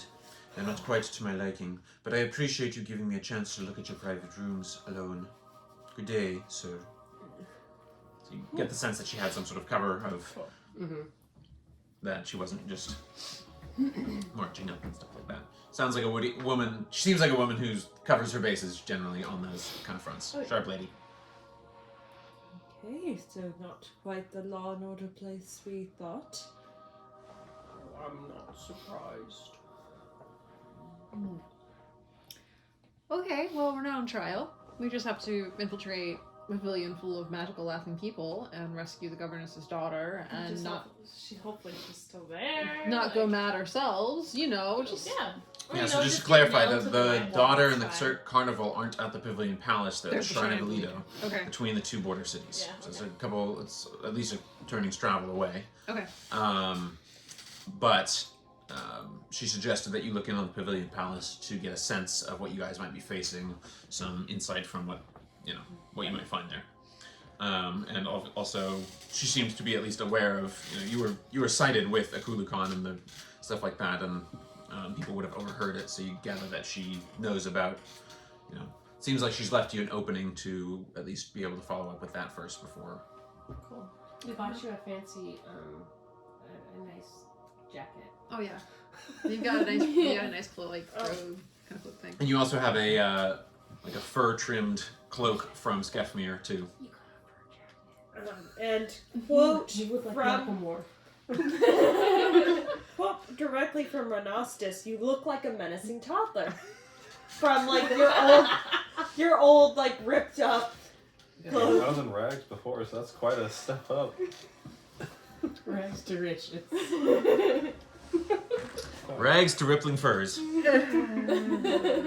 Well, I say we just retire for the evening and get a good night's rest. It's the only thing we can do, I think, to help us. Because we still need to find Mother's son too, don't we? Yes. I suggest we Oh maybe God, we need to find Mother's son. I suggest maybe we try to get the governess's daughter first, and that might give us more goodwill in the city to poke around. We should go talk to Akulukan, right? Yes. Tomorrow, on the next journey. So that I can magically prepare before we get into trouble. Do we want to stay in the city? Do we want to leave the city? What are we thinking of doing? I am getting low on my rations. I would not mind how did you call it, a shopping session? Didn't we get like 6 rations from one? Yeah. You do have additional 6 rations from I one think of you the guys things got quite a bit more rations than Then 6. we- You picked up quite a few. I have like 21 Yeah, I rations think you right guys now. picked up like 35 rations from the Dust Devils that you Yeah, but then came we across. divvied them out. I only have 5 rations now. We divvied it up I must between have all of like us. bought some. Yeah, Yeah. I had have some when I 10. started. I have 10 right now. But you should have an additional couple from one of the other I'll things. pass this to Brendan so we can actually look at what he's got. Well, beyond that, I mean, but You yeah, can subtract five daggers Don't Darn. worry. we can get more rations. and the You can chainmail. get more daggers. We'll get more daggers. Just Get go buy nice- them back from. Oh. Get you nicer You, daggers. you missed a silver fox. Who? Some dude that they know from TV, I have to show you. similar I have to show the you blacksmith, guys. I guess, that I described. He was a silver fox. You have As in, like, a good-looking older gentleman? Yes. Or- Yeah.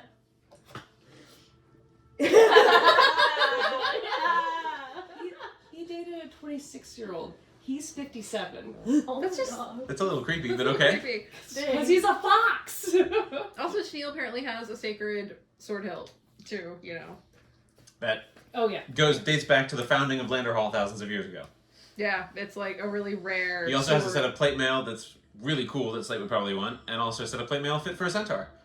Well, I don't have those Why are things. these? No, he doesn't. No. Sneal has the sword They're for hilt. Sorry, yeah, the blacksmith The had that blacksmith stuff. has Oh. plate mail. you know, he's been dragging along the centaur plate mail. My noodly arms just carrying the centaur plate mail. Yeah. We also talked about buying a cart and a beast of birds. It's not slate. There were miniature elephants. They were and really spooky, like, Fanged horses fanged, with claws. creepy-toed horses. Dude, gotta get the creepy horses. Yeah, we do. Elephant.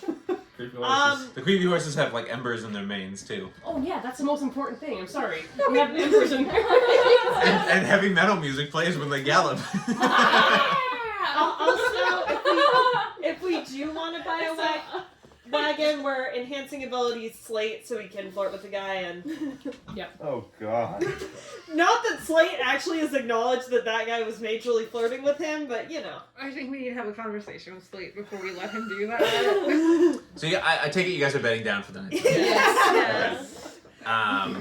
We're updating Slate because it's like, you were weirdly absent for like, is it your mind friend? Were you talking to your mind friend? I just really felt like I wasn't here, you know? Yeah. It's really telling you. But for the purposes of this, we'll just smooth through the watches and stuff like that. You guys get long rest benefits, can swap your spells, all that kind of stuff. Bring yourself to the new turning. Do we get well rested benefits? You do get well rested benefits. So- So, so- if you don't have inspiration, take a bit inspiration. You also get 5 temporary hit points for the day. Adding a new rule, which is if you rest in an inn, you get well rested. Oh, I was like, what's going on? So once Nitka goes to sleep, how does she have her hair tonight? Oh no. Bum, bum, bum. Well, she did cry herself to sleep, but you know, she probably just would have undone the like braided bun and just had it in a regular straight braid. How does Aneka have her hair in the morning? So he's not gonna do much, but I'm gonna go over and just kind of pull a little lock out of the end of the braid, just like a little tiny bit, and I'm just gonna like cut a centimeter off. That's it. And just toss it in the fire. Like that's it. That is all he does. If I have to cast sleep on you to make sure you don't wake up, I will do it. But that's all he does. Just enough to beat like. Oh no, this Is is she gonna notice? long con. It's long con. Okay. Long con. Okay. She when Tennille suggested we buy a donkey, she made some comments. So. Yeah, you know, you're already so familiar with donkeys. So Ooh. we get to the start of the turning. Long rest benefits. You guys all get yourselves in order and ready for the day. Does Aneka notice? Like, does she perceive? I would imagine probably not, just because you cried yourself to sleep and were rather tired and exhausted from the news and events of the day, plus coming to the town after all the travel, the threats, all that kind of stuff.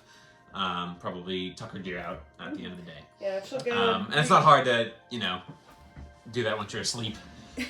For such a small thing, it's pretty easily done. Do you normally cut people's hair off when they're asleep? I can imagine it wouldn't be that hard. It's like drawing dicks on people's faces when they're I thought passed my out. hair had been a little bit different. Yeah. Like, yeah, I mean, if her hair is that long, like, you Yeah, can just probably come up, wouldn't. Yeah, just like come up and like, zoop, that's all. yeah. She'll put it back up in the braided bun. Okay, so you guys are all set and ready.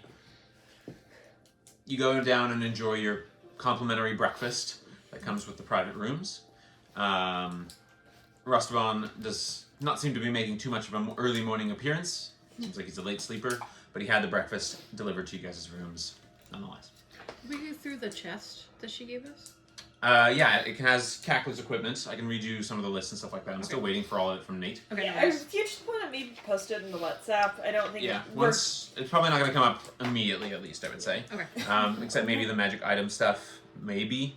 But he had the cloak, the mask, and his personal magic item, which was a case of retractable caltrops that he could scatter. Don't. He never really ended up using it, but it is something that you guys could possibly use down the line. Okay. He has, crossbow bolts, that kind of stuff, money. All of it seems to be left intact, more or less. Do we finally get Nate's money? I know, right? I'm just gonna be astonished to see how much it is. Because I don't think he has much because he's spending all of But it. he has the... He used to my readings, he's got 13 gold, so not a lot. Okay. Okay. But I am waiting for Nate's response on that one. So, Nathaniel, in any case, he's busy with Easter family stuff. how fucking dare he have a family? So in the morning, I'm assuming you're heading to the stone tree and stuff like that. Before going down, Renasus is going to spend a little bit of time. He'll pull out that note again, and he's going to open up the parcel. Okay. Did you want me to describe what's in it, or did I send it to you? Did I? Not what's in the parcel. Okay. Just that there was a parcel. Got it. Do you want me to describe to you privately or So you can to the table? to the table. That section. Okay. You don't want me to read the note though, just the package. Yeah, just the package. Okay. It includes what looks like a deliberately redesigned compass, where east is in the center of the compass, and it has a pair of needles. One points to the word forever. One points to the word forward on one end, and the other points to the south, which is still marked like a normal compass, and there are 2 words separated on either side of it. On the left is vanished, and the right is new. Oh. And it also includes a pair of glasses that seem to be perfectly able to fit your face. They are made of braided, torn sheets, lint, and window glass.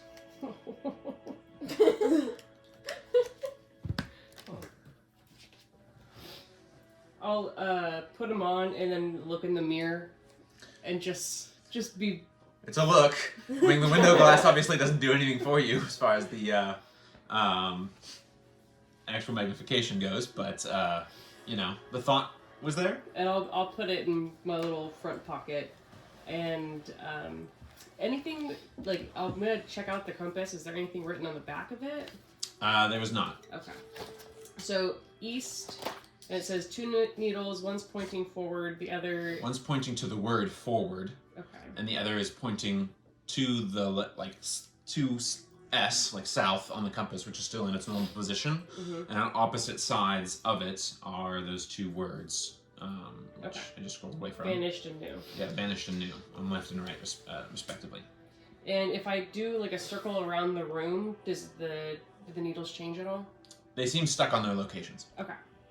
Okay, I'll go ahead and put that in my pocket and go join. And then I guess we're gonna go to the stone tree. Okay. Yeah, I wanted at least to get Felina a chance to see this, so she's not going to be near for the next session. So, near the eastern center of the city, set about a wide range beneath the long shadows of the stone tree, is a luminous park or garden of some kind and glows with varied colored lights. This is the Lantern Grove. Looking more closely, you can see it's filled with rows and rows of tree-like shapes, deliberately made of wrought iron, stone, or deliberately worked wood. They stand at varying heights, but none are higher than 9 feet. Each is set with dozens of lanterns of mixed make. Some are ancient, looking of wrought stone and pale green glass. Not too dissimilar to the glass that's made of your blade that you saw.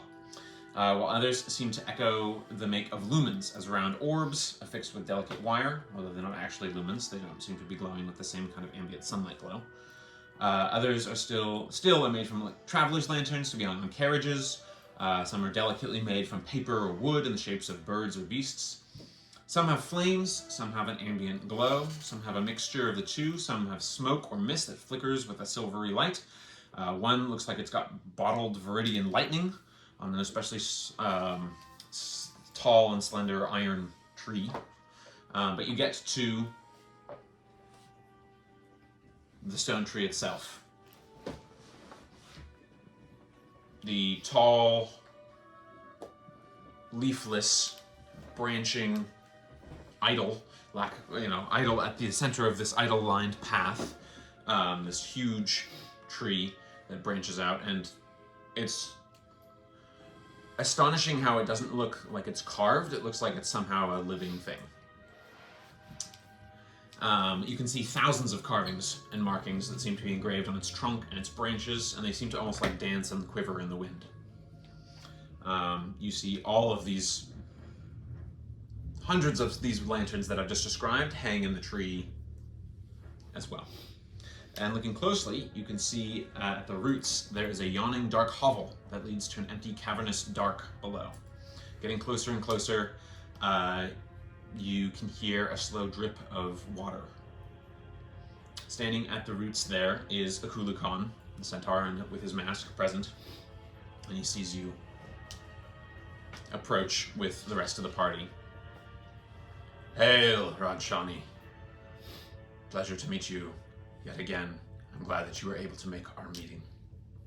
I wished to make myself present to answer a few of your questions that you might have. It is a rare occasion that a Ranshani has been able to make themselves known here in Landerhal, and even rarer in the past centuries that there has been such a one amongst not only a non-Vianthan or non-centaur, let alone a non-Vianthan. Well, I don't know what any of this means.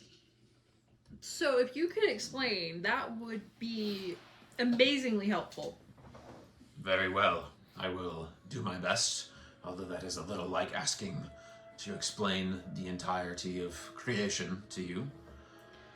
Ranchani Verndeosil roughly translates in your tongue. Many of this is an issue of translation, but to traveling spirit bearer.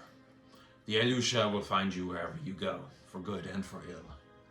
Oh, lovely. Most choose a path of the stone tree or of the four flames. He kind of gestures to the tree and the huge bonfire across the way, the hearth hung. But you bear the lantern. Steady in stone and warmly lit, you will go wherever you will, and spirits shall light your way, or you theirs. As I said, such a one outside a herdkin and outside of a Vianthan is rare in the extreme. I do wonder how this came to pass. Only one of the last three of the recent only one of the last such three in the recent centuries have had contact with the Valley of the Shrines. A few decades before your arrival, if I do not miss my guess. It is a strange and sorrowful time, and the Elusha bend dark of late. Our sacred city bears many weights, and my people more so. Many players on the board contend along this border city, as you may have already discovered to your detriment. Both here and our younger cousin must canter with caution, and I recommend that you do the same should you have to travel at all. A strange sickness seems to have crept its way through our walls, and beyond. When none has come before, there has never been sickness in Landerhal. Perhaps chance or by design, the winds have shadows as they blow. There may be purpose that you could bring, a making of the waters still. Too many ripples beyond the readings in the pools. I would like very much to show you the pool of Duvixia, the sapwell beneath the tree. There is a mystery there that I believe is meant for the Ranchani's eyes. Okay. Pool of Duvixia beneath the tree, right? Okay. We're gonna kind of turn and look to everybody like, are we all right if I go on a spirit quest here? Would you feel better with us with you on your spirit quest? I don't know that it works that way. It doesn't, right? I need to go alone. It is generally unheard of for outsiders to travel beneath the stone tree. This one may have an exception, of course, given your predisposition to the Verndeosil, which seems to be his kind of reference to spirits at large. Okay.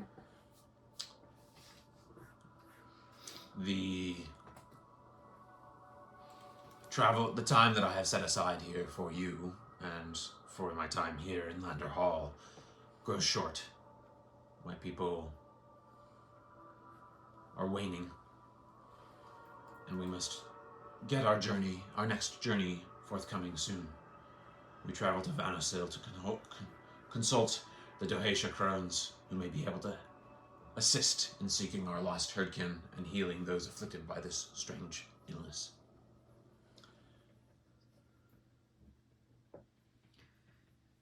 What is afflicting your people?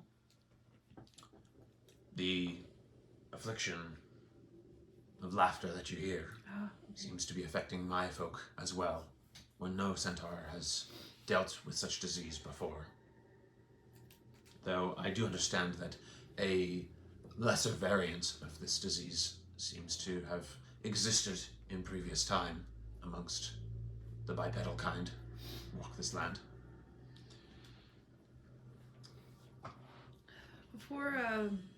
Before I follow you down, outside of the city, we found a place. The spirits seemed to like it. It was there were mushrooms and fungus, and there was a pool. And we met some person named Burblegrum. Did Janelle tell him about this? or does he know about this? Not yet. Okay. Yeah. We an Etten named Burbalgrom who is looking for Mother's son. Mother sent them to the city, but obviously they're an Etten and not welcome in a place like this. Have you heard of anything like that before? I cannot say that I have, though this